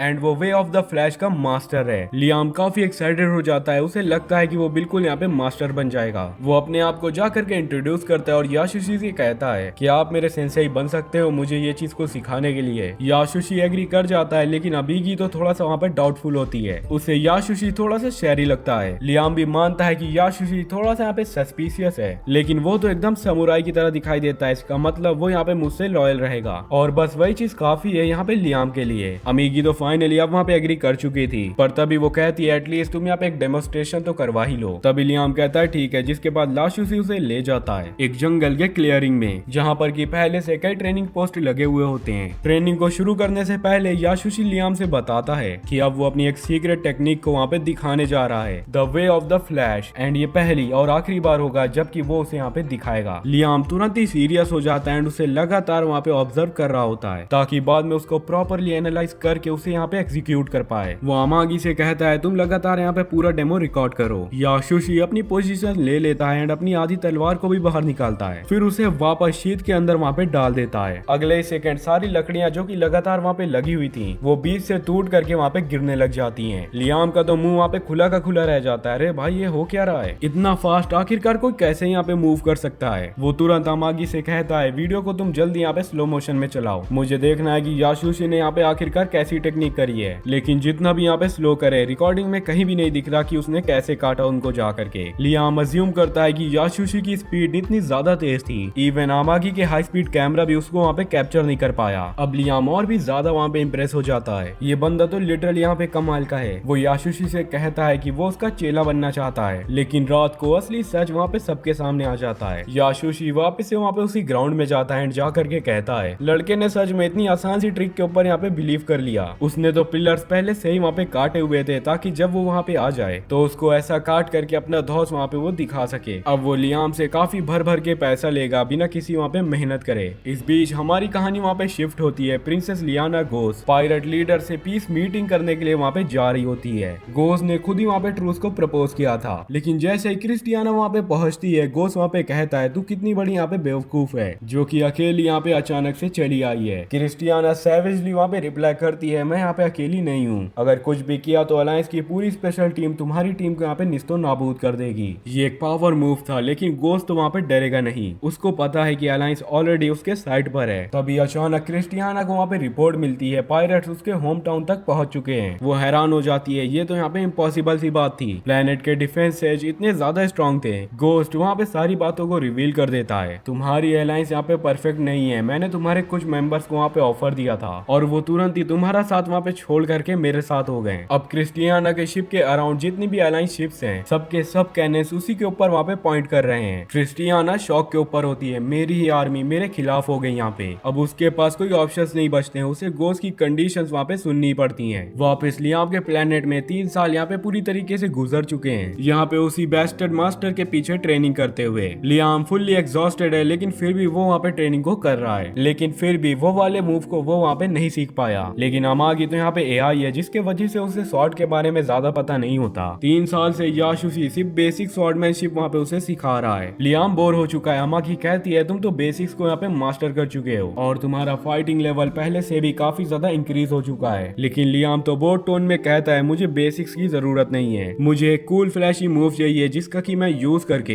मैं बड़े से बड़े लोग को यहाँ पे हरा सकूं। उस रात याशुशी अपने रूम के अंदर आराम से वहाँ पे मांगा पढ़ रहा होता है एंड अंदर ही अंदर सोच करके वहाँ पे खुश हो रहा होता है, ये क्या मस्त मुझे सेटिंग मिल चुकी है। मैं भले यहाँ पे फ्रॉड हूँ लेकिन थोड़ा बहुत फाइटिंग स्टाइल तो मुझे यहाँ पे आती है। पिछले 3 सालों से लियाम को तो बस मैं यहाँ पे बेसिक स्वॉर्डमैनशिप सिखा रहा हूँ और सैलरी पागलपन लेवल की। उसे लगता है वो पूरी तरीके से लियाम को वहाँ पे लूट लेगा, लेकिन तुरंत ही लियाम टपक पड़ता है उसी के रूम में एंड आकर के कहता है याशुशी मुझे वे ऑफ द फ्लैश यहाँ पे सीखना है। याशुशी तुरंत ही वहाँ पे रिएक्ट करता है एंड कहता है मैं यहाँ पे रिजाइन कर रहा हूँ एंड तरीके तरीके के वहाँ पे बहाने देने लग जाता है एंड उसे ये भी बताता है मैंने पहले भी तुमसे यहाँ पे ये कहा था कि मैं वो वाला शॉट सिर्फ तुम्हें एक ही बार दिखाऊंगा और अगर तुम्हें ये वाली चीजें नहीं समझ आई तो मेरे रुकने का यहाँ पे कोई भी मतलब नहीं है। लियाम तुरंत ही अपने सिर को वहाँ पे झुका देता है एंड कहता है प्लीज माफ कर दो, तुम मुझे यहाँ पे माफ कर दो। याशुशी थोड़ा वहाँ पे ओवर एक्टिंग करता है, ठीक है इस बार माफ किया लेकिन अगली बार से नहीं करूंगा मैं यहाँ पे। जैसे ही लियाम रूम से बाहर जाता है याशुशी की चैन की सांस वहाँ पे बाहर आती है। बच गया यार, थोड़ा और लेट हो जाता तो मैं यहाँ पे पकड़ा ही जाता।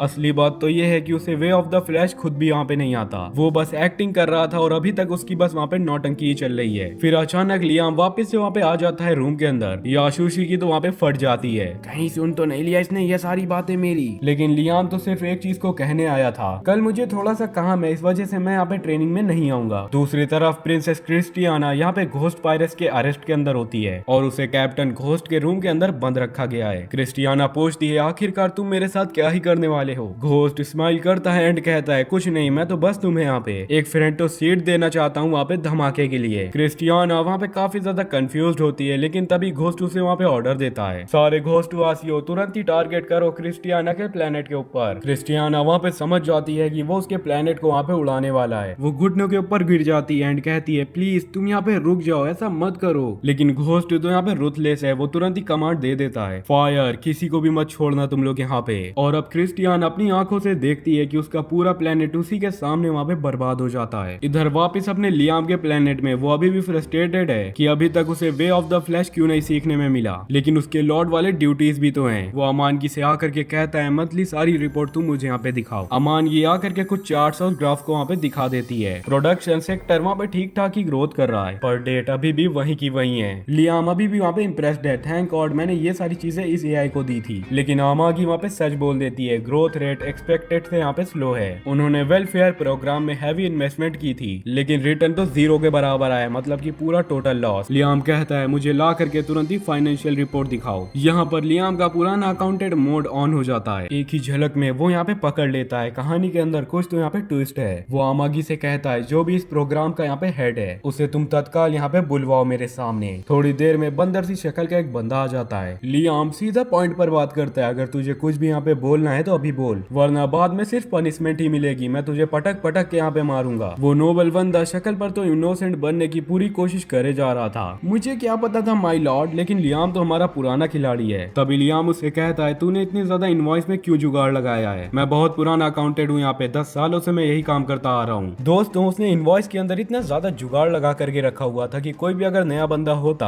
तो वो काफी ज्यादा हैरान और परेशान हो जाता। लेकिन लियाम की आंखें तो बिल्कुल से वहाँ पे शातिर हैं, वो एक ही झलक में वहाँ पे समझ गया। ये देखो ये बंदे तो जो झोल झाल साफ साफ किया है यहाँ पे, ऊपर से इस बंदे ने वेलफेयर प्रोग्राम के वेंडर भी बदल दिए हैं। लियाम कहता है अबे तूने यहाँ पे वेंडर को क्यों बदला। वो नोबल वहाँ पे कहता है न्यू वेंडर यहाँ पे काफी बेहतर है। लियाम साफ साफ कह देता है हाँ इसी वजह से तो यहाँ पे प्रोग्राम डूबा हुआ है, ये मोटकू बंदर सा बंदा तो यहाँ पे बिल्कुल से करप्ट है। लियाम ज्यादा गुस्सा भी नहीं होता, वो वहाँ पे सोचता है मैं तो इविल लॉर्ड बनना चाहता था, तो शायद ये सारी चीजें उसी चीज का वहाँ पे हिस्सा है। तभी कानामी वहाँ पे एक बॉम्ब ड्रॉप करती है। वैसे इस नोबल के ऊपर पहले भी एम्बिजलमेंट का केस वहाँ पे कई सारे चढ़े हुए हैं। लियाम शॉक्ड हो जाता है, फिर भी ये यहाँ पे नौकरी के अंदर कैसे काम कर रहा है। तो वो नोबल बताता है केस यहाँ पे क्लोज हो गया, ब्लेन मेरे पूरे सबऑर्डिनेट के ऊपर गया था, उससे हम लोगों ने मिलकर के यहाँ पे एग्जीक्यूट कर दिया। लियाम इंस्टेंटली टर्न होता है अमागी की तरफ। अमागी क्या ये सारी बातें यहाँ पे सच हैं? कानामी सर्च करती है, एविडेंस तो नहीं मिला लेकिन उस बंदे को वहाँ पे एग्जीक्यूट कर दिया गया था। लियाम का दिमाग गुस्से से वहाँ पे पूरी तरीके से घूम जाता है, वो समझ जाता है ये सब ड्रामा था, असली में तो यही बंदा ये सब के पीछे है। वो अपनी तलवार को वहाँ पे उठा लेता है, धीरे धीरे वो वहाँ पे उसी नोबल की ओर बढ़ता है। नोबल अब पैनिक में, माय लॉर्ड अब सारे लोग यहाँ पे ये सारी चीजें कर रहे हैं, ये तो पूरी तरीके से सिस्टम है। लियाम ग्रो करता है तो सिस्टम बन गया। वो तुरंत ही से अपनी तलवार को निकाल लेता है। अमागी वहाँ पे चिल्ला उठती है, लेकिन तभी उस नोबल के मुंह से वहाँ पे आवाज निकलती है, तुम तो अभी भी यहाँ पे बच्चे हो तो बच्चे ही रहो, तुमको समझ नहीं है कि आखिरकार दुनिया यहाँ पे कैसे काम करती है और अगले ही सेकंड लियाम तुरंत ही जा करके उसके सिर को वहाँ पे अलग कर देता है। लियाम का गुस्सा अभी भी वहाँ पे शांत नहीं हुआ था। वो अमागी को तुरंत ही ऑर्डर दे देता है, प्लेनेट के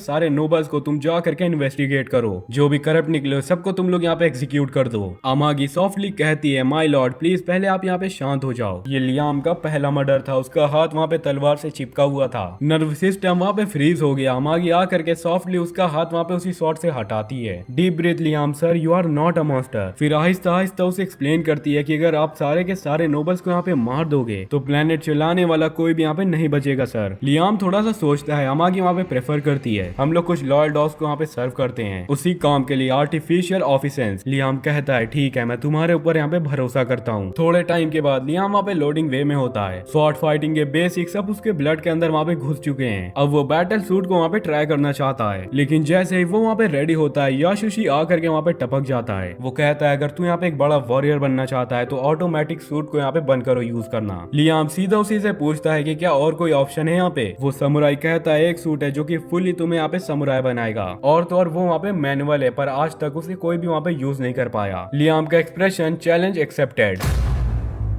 के बाद लियाम वापस से लोडिंग वे में आता है। अब क्योंकि उसे शॉर्ट फाइटिंग के बेसिक्स अच्छे से आ चुके हैं, वो दोबारा बैटल सूट के साथ प्रैक्टिस करना चाहता है। लेकिन जैसे ही वो उसी बैटल सूट के अंदर जाने ही वाला होता है तभी याशुशी आता है और कहता है अगर लियाम तुम सच में यहाँ पे ट्रू वॉरियर हो तो तुम नॉर्मल मैनुअल वाला सूट यहाँ पे यूज करो। फिर जिसके बाद लियाम मसीता से पूछता है कि क्या और कोई यहाँ पे सूट है जिसको कि वो यूज कर सकता है। तो मसीता उसे बताता है कि एक सूट है जो कि पूरी तरीके से मैनुअल है, लेकिन आज तक उसको तो मैं भी प्रॉपरली यहाँ पे नहीं चला पाया हूँ। याशुशी ने ये पूरा आइडिया इस वजह से यहाँ पे सोचा क्योंकि लियाम वास्तव में अगर यहाँ पे सूट चलाना सीख गया तो याशुशी के पेट में तो वहाँ पे लात पड़ने वाली है। जब याशुशी रॉयल स्टोरेज में कुछ चुराने के लिए गया था तो उसे एक पुराना टूटा फूटा मेक मिल गया, तो उसने सोचा कि लियाम को बेवकूफ बना करके उसी मेक के अंदर डाल दिया जाए क्योंकि एक नॉर्मल बंदा कभी भी उस चीज को मास्टर नहीं कर पाएगा। एंड उसका प्लान वहाँ पे काम कर गया क्योंकि लियाम पूरी तरीके से उस अविड मेक की ट्रेनिंग के ऊपर लग गया है क्योंकि मेक फुली मैनुअल है। अगर लियाम को उस चीज को चलाना है तो उसे बेहद ट्रेनिंग करनी पड़ेगी, इसीलिए उसकी ट्रेनिंग असल में वहाँ पे उसे स्ट्रॉन्ग बना सकती है। एंड इसी चीज को करने से वो गैलेक्सी का सबसे ज्यादा खतरनाक वॉरियर भी बन जाएगा। लेकिन सबसे पहले उसे एक ऐसे इंसान को ढूंढना होगा जो कि मेक को वहाँ पे ठीक कर सके। अशीता खुश है कि लियाम इतना फोकस्ड है यहाँ पे मेक ट्रेनिंग में, लेकिन वो इस बात को समझ नहीं पा रहा कि लियाम इतना ज्यादा डिफिकल्ट मैनुअल मेक से क्यों ही शुरू करना चाहता है। एंड उसे ये चीज भी वहाँ पे काफी ज्यादा अजीब लगती है क्योंकि लियाम नॉन स्टॉप एक बोल्ट के ऊपर तलवार चला रहा है इतने दिनों से। तो लियाम से कहता है आखिरकार सर आप यहाँ पे क्या ही कर रहे हो। तो वो उसे बताता है कि वो यहाँ पे याशुशी का दिखाया हुआ सीक्रेट टेक्निक रेप्लिकेट करने की कोशिश कर रहा है और चाहे जितना भी टाइम लगे वो लगातार प्रैक्टिस को करता ही रहेगा जब तक कि लियाम वो वाली टेक्निक को मास्टर नहीं कर लेता। मासीता को यही लगता है कि ऐसी कोई टेक्निक यहाँ पे होती नहीं है, लेकिन वो बेचारा इस चीज को समझा नहीं पाता कि याशुशी ने उसको वहाँ पे चूना लगा दिया है, तो वो उसे वही चीज करने देता है जो कि लियाम वहाँ पे कर रहा था। उसी दिन लेटर अमाजी लोडिंग में जाती है लियाम की रिक्वेस्ट पूरी करने के लिए। उसके हिसाब से याशुशी की एडवाइस बेकार एनएफटी से भी कम है, लेकिन क्योंकि लियाम उस चीज को यूज करने वाला है तो वो अपने तरफ से बेस्ट देगी, लेकिन वो खुद पर्सनली मेंटेनेंस करने के क्वालिफाइड तो नहीं है, इसीलिए एक इंपीरियल मेक स्पेशलिस्ट को वहाँ पे बुलाया जाता है। अगले दिन लियाम और एमएनआई वहाँ पे एयरपोर्ट पर जाते हैं, वहाँ पे उन्हीं इंसान को वेलकम करने के लिए। जैसे ही नाइस आकर एमएनआई को देखती है उसका रिएक्शन थोड़ा सा अजीब हो जाता है। लियाम को यह लगता था कि कंट्री का कोई इंसान रोबोट को देख करके वहाँ पे अजीब सी फीलिंग फील करेगा, लेकिन उसकी सरप्राइज तो ये होती है कि नाइस तो काफी ज्यादा वहाँ पे एक्साइटेड लग रही होती है। उससे तो एंड्रॉइड्स के लिए एक अनहेल्दी ऑब्सेशन है एंड वो तुरंत ही समझ जाती है कि एमएनआई वहाँ पे एक हाई स्पेक मॉडल है, तो वो उसके हर कोने कोने को रिसर्च के लिए इंस्पेक्ट करना चाहती थी। लियाम ने कुछ ऐसी हरकतें की थी जब उसने पहली बार एमएनआई से मिला था, लेकिन किसी और को ऐसी चीजें करता देखना काफी वियर्ड लगता है, तो वो नाइस को ऑर्डर देता है कि वो वहीं पे रुक जाए। फिर वो उसे ले जाता है बे में जहाँ पर की मैनुअल मेक रखा हुआ था और लियाम कहता है कि इसको रिस्टोर करो, पर नाइस कहती है ये तो टोटली यहाँ पे खत्म हो चुका है। नाइस उससे ये भी कहती है कि लियाम ये चीज बेहतर होती कि तुम कोई और नया मॉडल यहाँ पे खरीद लेते, पर लियाम तो इंसिस्ट करता है कि उसको वही वाला मॉडल चाहिए। नाइस उसको सारी इन्फॉर्मेशन देती है कि इस मॉडल के पार्ट यहाँ पे बनना बंद हो चुके हैं, इसलिए रिपेयर तो हमें काफी ज्यादा ही महंगा पड़ेगा। लेकिन लियाम को तो कोई भी फर्क नहीं पड़ता, वहाँ पे जितना भी पैसा लगे वो रेडी है खर्चा करने के लिए, बस एक बार ये मेक यहाँ पे चल जाए। जहाँ पर उस लड़की का तो सपना वहाँ पे सच हो जाता है, इसका मतलब है वो जितना चाहे उतना पैसा हमारे लियाम से ले सकती है। लेकिन एक और बात है, लियाम वहाँ पे कहता है कि उस मेक के अंदर फिनिशर भी होना चाहिए। नाइस परेशान हो जाती है, वो पूछती है फिनिशर होता क्या है, तो लियाम उसे समझाता है वो यहाँ पे एक कूल मूव होता है जैसा कि रॉकेट फेस, जिसका यूज करके वो अपने एनिमीज को एक ही बार में वहाँ पे खत्म कर दे। तभी याशोशी बे के अंदर एंटर करता है एंड जैसे ही वो नाइस को देखता है वो तुरंत ही प्यार के अंदर पड़ जाता है। थोड़ा शांत हो जाने के बाद अपनी फेक पर्सनैलिटी को बना करके उसके पास जाता है, लेकिन नाइस को तो उसमें कोई भी इंटरेस्ट नहीं था। उसका पूरा ध्यान तो वहाँ पे रॉकेट फिस्ट के कॉन्सेप्ट के ऊपर होता है। वो बताती है कि सर ये चीज पूरी की पूरी यहाँ पे बेकार है, थ्रस्टेड यहाँ पे बहुत ही ज्यादा जगह ले लेंगे और फाइट के बीच में अपना हाथ निकाल करके फेंक देना ये तो बिल्कुल बेकार मूव है। लेकिन लियाम को तो रॉकेट फिस्ट अब भी वहाँ पे कूल लग रहा था, इसीलिए वो उससे कहता है जितना भी पैसा लगे लगाओ, मुझे यहाँ पे रॉकेट फिस्ट चाहिए तो चाहिए। आखिर में दोनों ही वहाँ पे एक एग्रीमेंट के ऊपर पहुंच जाते हैं और दोनों ही मेक की कूलनेस के बारे में मिल करके वहाँ पे मजा ले रहे होते हैं। जब याशोशी को बिल्कुल भी बर्दाश्त नहीं होता कि यहाँ पे कि नाइस को लियाम पसंद है, वो नहीं, शायद इस वजह से क्योंकि लियाम यहाँ पे एक अच्छा इंसान है और वो नहीं। जैसा कि याशोशी एक मूर्ख आदमी है तो वो अपनी छवि निकालने की कोशिश करता है हमारे हीरो के ऊपर। वो यहाँ पे लियाम को लेकर के जाता है जहाँ पर कि वो काफी ज्यादा इम्पॉसिबल ट्रेनिंग देगा उसे। वो लियाम के ऊपर लगातार फायरिंग करता है एंड झील के बीच में लगातार एक वुड के ऊपर हमारे लियाम को आंखें बंद करके खड़ा कर दिया जाता है। वो ये सब कहता है कि ये सारी चीजें यहाँ पे लियाम के माइंड एंड आई को एक साथ कंट्रोल में रखेंगे, जिससे कि हमारा हीरो बिना देखे अटैक को वहाँ पे फील कर सकता है। लेकिन दोस्तों ये सारी चीजें बिल्कुल बकवास हैं। उसी बीच क्रिस्टियाना का शिप गोस ने वहाँ पे किडनैप कर लिया था और अब वो और उसकी पूरी क्रू वहाँ पे प्रेजेंस बन चुकी है। गोस वहाँ पे मजे ले रहा होता है क्रिस्टियाना के हार के। क्रिस्टियाना उससे पूछती है कि आखिरकार वो उसके साथ क्या ही करने वाला है, तो गोस बताता है कि वो उसको अपने ट्रेजर प्लेनेट के अंदर लेकर के जाएगा और अपने कलेक्शन के अंदर वहाँ पे ऐड करेगा। क्रिस्टियाना को यही लगता है कि वो किसी क्रीपी डंजन के बारे में बात कर रहा है, लेकिन दोस्तों सच उससे भी ज्यादा वहाँ पे डरावना होता है। गोस उसको ले करके जाता है, वो भी एक भयंकर सी लैब के अंदर, जहाँ पर कि क्रिस्टियाना एक हॉरर को देख करके शॉक्ड थी। वो क्रीपी सेलम पहले उसकी टीम का एक मेंबर हुआ करता था, लेकिन घोस्ट ने तो उसको अपने मैड साइंटिस्ट को दे दिया था एंड अब वो उसकी साथी कुछ ऐसा दिख रही थी जैसे कि वो कभी यहाँ पे इंसान ही नहीं थी। वो घोस्ट साइंटिस्ट से कहता है कि अब क्रिस्टियाना उसकी नई बेड बनेगी एंड क्रिस्टियाना के ऊपर अलग अलग तरीके के एक्सपेरिमेंट किए जाएंगे। पहले वो क्रिस्टियाना की एक आई को निकाल करके उसको अपने हाथों में लगाएगा, क्योंकि क्रिस्टियाना देख सके कि कैसे उसका शरीर तोड़ मरोड़ करके पहचान से बाहर कर दिया जाता है, बिल्कुल जैसा कि उसकी पहली बेड थी। इस तरफ बेचारी क्रिस्टियाना अपनी जीवन का सबसे बुरा वक्त जी रही होती है। दूसरी तरफ हमारे हीरो के वर्ल्ड में सारी चीजें वहाँ पे काफी अच्छी चल रही होती हैं। लियाम के रूल के नीचे प्लेनेट की इकोनॉमी काफी ज्यादा बेहतर हो चुकी है, इसलिए लियाम के वर्क से सारे लोकल लोग बहुत ही खुश हैं। उन्होंने सोचा भी नहीं था कि सब कुछ इतना ज्यादा अच्छा हो जाएगा एंड अब वो सभी लोग एक्साइटेड है कि आखिरकार लियाम अब आगे क्या ही करने वाला है वहाँ पे उनके प्लेनेट को और भी बेहतर बनाने के लिए। लेकिन उन बेचारों को तो नहीं पता कि लियाम ने अभी अभी प्लेनेटरी बजट का एक बहुत ही बड़ा हिस्सा अपने काम के ऊपर उड़ा दिया है। माइंस फाइनली मेक को उसकी पुरानी ग्लोरी डेज के ऊपर रिकवर कर देती है एंड वो अपने इतने ज्यादा हार्डली काम के ऊपर काफी ज्यादा प्राउड करती है। तो वो यहाँ पे लियाम को मेक के सारे कंट्रोल्स दिखाने के लिए ऑफर करती है। मेक के अंदर का कंट्रोल रूम और भी ज्यादा यहाँ पे बेहतर बना दिया गया है और अब जब लियाम पूरी तरीके से स्ट्रैप्ड इन हो जाता है तो नाइस तुरंत ही वहाँ पे इंजन को स्टार्ट करती है। मेज ऑन होते ही तुरंत ही वहाँ पे लियाम को स्कैन करता है एंड उसको पहचानता है, साथ ही में उसको वहाँ पे नया पायलट डिसिग्नेट कर देता है एंड अब कोई भी इस मेज को यहाँ पे यूज नहीं कर सकता जब तक कि लियाम यहाँ पे जिंदा है। लियाम वहाँ पे एक्साइटेड है कि फाइनली वो उसको वहाँ पे ट्राई करे, लेकिन जैसे ही वो कंट्रोल्स को वहाँ पे पकड़ता है मेज तुरंत ही वहाँ पे गिर जाता है। माइंस उसे याद दिलाती है कि इस मेज के अंदर ऑटो पायलट सिस्टम नहीं है, इस वजह से हर एक स्टेप को लियाम को वहाँ पे मैनुअली कनेक्ट करना पड़ेगा। नॉर्मली ये काफी ज्यादा मुश्किल होता है लियाम लेकिन इन चीजों के लिए तैयारी कर रहा था, तो वो तुरंत ही से कंट्रोल को वहाँ पे वापस ले लेता है और धीरे धीरे ही सही वहाँ पे मेज को वापस से खड़ा करता है, जिसके बाद वो बे से बाहर धीरे धीरे चलना शुरू करता है। नाइस वहाँ पे इम्प्रेस हो जाती है, लियाम तुम तो पहली बार इसको यूज कर रहे हो लेकिन फिर भी तुम इतनी अच्छी तरीके से इसे चला सकते हो, मुझे तो बिलीव ही नहीं हो रहा। चलते चलते वो लड़की उसे बताती है कि मेज के ऑपरेशन में इमेजिनेशन क्रूशियल बहुत ही अच्छा वर्क करती है, जितनी ज्यादा विविड इमेजिनेशन होगी मेज उतना ही ज्यादा शार्प काम करेगा। लियाम ट्राई करता है अपनी इमेजिनेशन को फोकस करने का ताकि उसका मेज वहाँ पे कोई कूल मूव करे, लेकिन गलती से हमारे भाई की नजर पता है कहाँ चली जाती है, नाइस के चेस्ट के ऊपर। यही जगह से सारी चीजें डाउनहिल चली जाती हैं। अब लियाम वहाँ पे पूरी इमेजिनेशन कर रहा होता है नाइस के चेस्ट के बारे में कि अगर वो नाइस को हर पॉसिबल तरीके से टच करेगा तो वो वहाँ पे कैसा लगेगा एंड मेज वही एक्शन सबके सामने वहाँ पे परफॉर्म करने लग जाता है। वहाँ के लोगों को समझ ही नहीं आता कि मेज बस उसकी इमेजिनेशन के ऊपर परफॉर्म कर रहा है, तो सभी लोग ये चीज को मान लेते हैं कि लियाम लिटरली चढ़ चुका है नाइस के ऊपर। मेज के अंदर से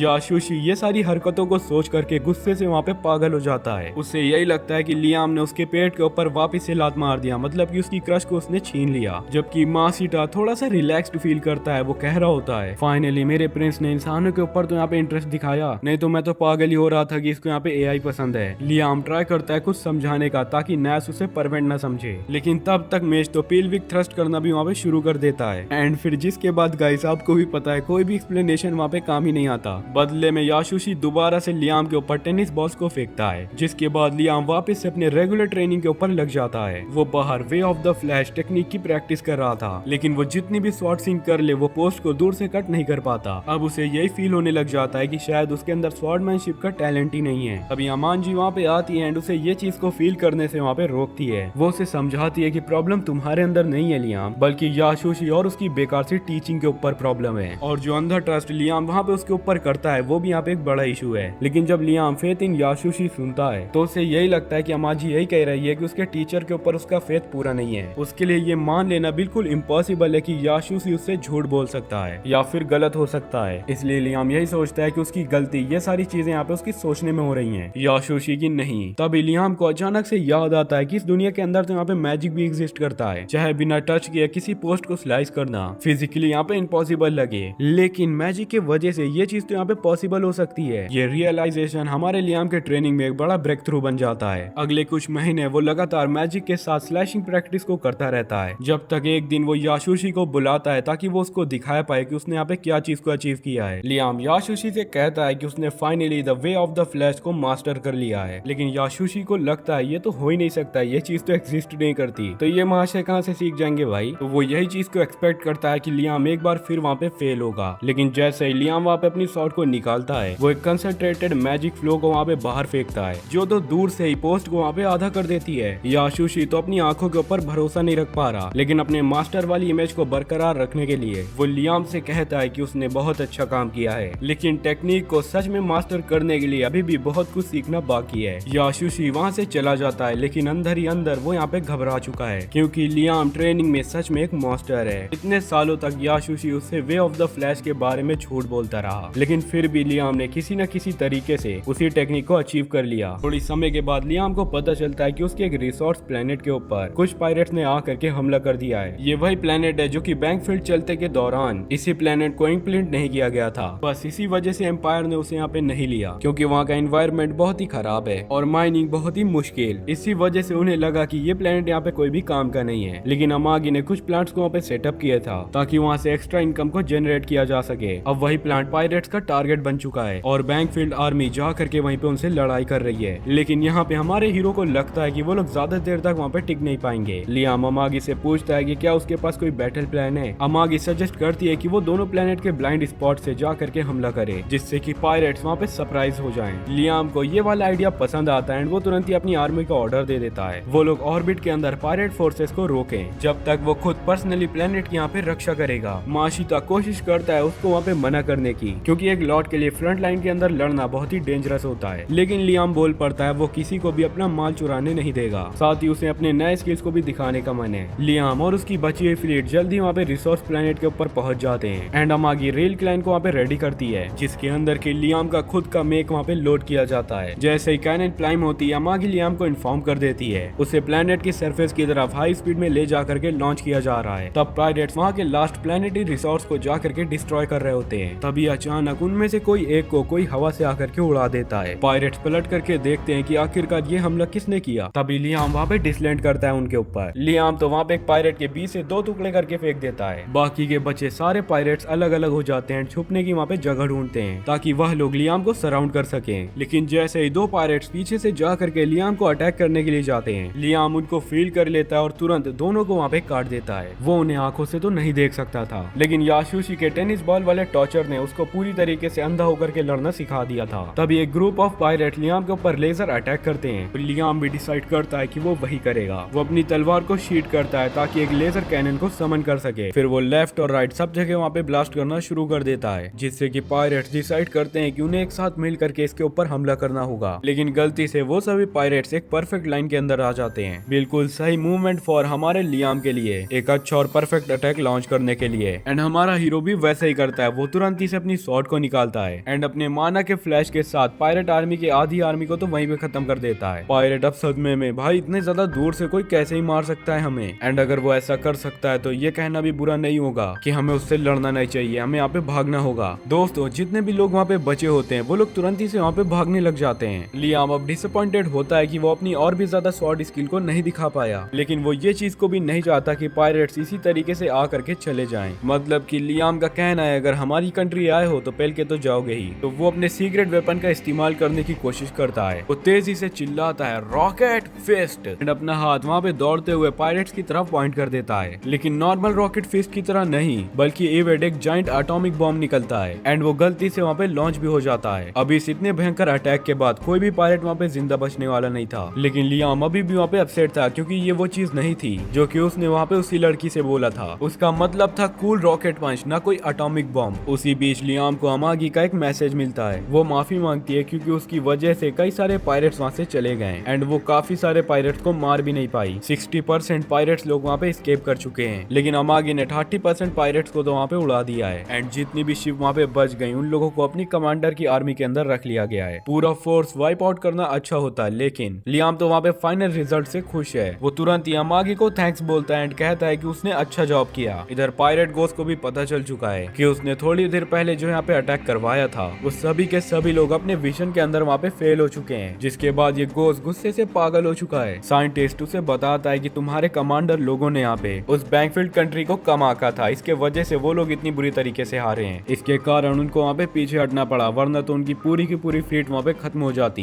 पर चाहे फैसला जितना भी लॉजिकल हो, गोस को वहाँ पे कोई फर्क नहीं पड़ता। गोस का यही प्लान है, जितने भी पायरेट्स यहाँ पे भाग चुके हैं वो सबको जा करके एग्जीक्यूट कर देगा। उसके दिल में पीठ दिखा करके भागने वाले लोगों का कोई भी एक्सक्यूज नहीं चलेगा एंड उनको खत्म कर देने के बाद वो खुद जा करके उसी प्लेनेट के ऊपर हमला करेगा, ताकि सभी को मैसेज मिल जाए कि पायरेट किंग कितना ज्यादा खतरनाक आदमी है। वो पूरी तरीके से टॉर्चर्ड और न्यूट्लिएटेड क्रिस्टियाना का मजाक उड़ाता है एंड कहता है मैं वापस आऊंगा, फिर तुम्हारे साथ और खेलूंगा मैं। दूसरी तरफ लियाम और उसकी बची हुई फील्ड अभी अभी यहाँ पे बैटल से वापस आई है एंड लियाम बहुत ही खुश होता है क्योंकि हर चीज वहाँ पे अच्छी हुई है। उन्होंने तो रिसोर्स प्लेनेट को डिफेंड कर लिया, साथ ही में बोनस में उन लोगों ने कुछ पायरेट शिप को भी वहाँ पे चुरा लिया। और इंपीरियल लॉ के हिसाब से अगर तुम किसी पायरेट से कुछ लूट लेते हो तो वो शिप और उसका पूरा कार्गो वो तुम्हारा लीगली हो जाता है। एंड इस बार तो किस्मत भी हमारे हीरो के साथ ही, क्योंकि उन शिप के अंदर छुपा हुआ था ढेर सारा खजाना। जैसे ही लियाम ट्रेजर का नाम वहाँ पे सुनता ही है, उसके मन के अंदर गोल्ड और सिल्वर की चीजें याद आने लग जाती हैं। लेकिन ब्रायन उसे बताता है कार्गो तो यहाँ पे गोल्ड से भी ज्यादा वैल्यूबल होता है। इन्वेंट्री लेने के बाद अमागी उससे बताती है कि शिप के अंदर रेयर मेटल्स जैसे ओरिचाल्कम एंड एडामेंटाइट मिले हैं, लेकिन लियाम उनके ऊपर कुछ भी इंटरेस्ट नहीं दिखाता क्योंकि वो सारे के सारे मेटल सिर्फ वहाँ पे वेपन बनाने के काम आते हैं। उससे तो कोई डायमंड से बना हुआ क्राउन चाहिए था जो कि वो अपने सिर के ऊपर पहन सके। ब्रायन यहाँ पे कंफ्यूज होता है क्योंकि इस वर्ल्ड के अंदर डायमंड तो सिर्फ यहाँ पे चमकीले पत्थर हैं और कुछ नहीं, उनकी कोई भी वैल्यू नहीं होती इन कंपैरिजन ओरिचाल्कम या फिर और कोई वेपन बनाने वाले मेटल के आगे। लेकिन हमारे हीरो लियाम को तो गोल्ड चाहिए, बस इससे आगे कुछ भी नहीं। तभी वो ओल्ड मैन उसे बताता है कि शिप के अंदर थोड़ा गोल्ड भी था, मैं भी लेकर के आता हूँ। लियाम तुरंत ही ब्रायन को ऑर्डर देता है तुम यहाँ पे जा करके उन्हीं गोल्ड कॉइन से कुछ अच्छी चीजें बनवा करके लाओ। ब्रायन वहाँ पे कहता है क्या और कोई मेटल से तुम्हारे लिए कॉइन बनवाया जाए सर? लियाम कहता है नहीं, कोई भी जरूरत नहीं है। लियाम फिर भी इतना ज्यादा एक्साइटेड नहीं है, रेयर आइटम सिर्फ उसकी आर्मी के लिए वेपन बनाने के काम आएंगे। लेकिन अमागी बताती है सर यहाँ पे एक बहुत बड़ी प्रॉब्लम है, उसके पास तो कोई ब्लैक स्मिथ ही नहीं है। एंड एक और मैटर होता है जिसके बारे में अमागी वहाँ पे बात करना चाहती है। बैंकफील्ड मिलिट्री के पास लगभग 10,000 से ज्यादा शिप्स हैं, लेकिन जब उनके अंदर डायस्नोटिक चेक किया गया तब हमें पता चला कि उसके अंदर वैल्यूएबल चीज तो है ही नहीं है। जब पायरेट से फाइट करने का ऑर्डर दिया गया था तब सिर्फ 30% लोग यहाँ पे लड़ने के लिए काबिल थे एंड वही लोग वहाँ पे फाइट के लिए जा भी पाए थे। लेकिन लियाम तो कंफ्यूजन में उन लोगों ने 30% लोगों के साथ यहाँ पे इतनी बड़ी जीत को कैसे हासिल कर लिया। लेकिन ये चीज यहाँ पे सिर्फ इसी वजह से पॉसिबल हुआ क्योंकि पायरेट के रीडर्स लोग ने यहाँ पे हमारी कंट्री को बहुत ही हल्के में ले लिया था। पूरे वर्ल्ड के एम्पायर की नजर में बैंकफील्ड अभी भी एक बहुत ही छोटी और गरीब कंट्री है, तो नेचुरली पायरेट्स ने वहाँ पे सोचा कि इनके रिसोर्सेस को चुराना तो बहुत ही आसानी होगा हमारे लिए। यूजुअली ये चीज यहाँ पे आसान भी होती, लेकिन हमारे लियाम के दिमाग ने यहाँ पे इन सारी चीज को उल्टा ही करके रख दिया। अगर पायरेट लोग मिल करके फुल स्ट्रेंथ अटैक भी कर देते हैं तब भी वो लोग लियाम के मिलिट्री डिफेंस के आगे हार जाते हैं। हमारे हीरो लोगों के पास सिर्फ 30% ही काम करने वाली शिप्स हैं, बाकी या तो खराब हैं या फिर पुरानी होकर के सड़ चुकी हैं। लियाम को ये चीज जरा सी भी पसंद नहीं आती कि उनकी 70% फ्लीट यहाँ पे बेकार पड़ी हुई है। तभी अमागी वहाँ पे एक आइडिया देती है सारी ब्रोकन शिप्स को हटा दो, लेकिन ब्रायन तो तुरंत ही वहाँ पे ऑब्जेक्ट करता है। उसका कहना है अगर शिप्स को हटा दिया गया तो उनकी मिलिट्री स्ट्रेट एम्पायर के रिकॉर्ड पर पूरी तरीके से डाउन हो जाएगी, जिसके वजह से दूसरे लोग बैंकफील्ड कंट्री को यहाँ पे इजिली टारगेटेबल कंट्री समझ लेंगे। लेकिन लियाम वहाँ पे सोचता है, पर वो यहाँ पे मेंटेनेंस की हाई कॉस्ट को सोच करके अमागी की बात तुरंत ही वहाँ पे मान मान लेता है। अमागी ब्रायन को शांत करते हुए वहाँ पे सजेस्ट करती है, अगर वो सारे रियल मेटल जो कि हमने पायरेट से यहाँ पे चुराया है हम लोग उन्हें बेच देते हैं तो हमारे नए शिप्स खरीदने के लिए काफी सारे पैसे होंगे। यहाँ पे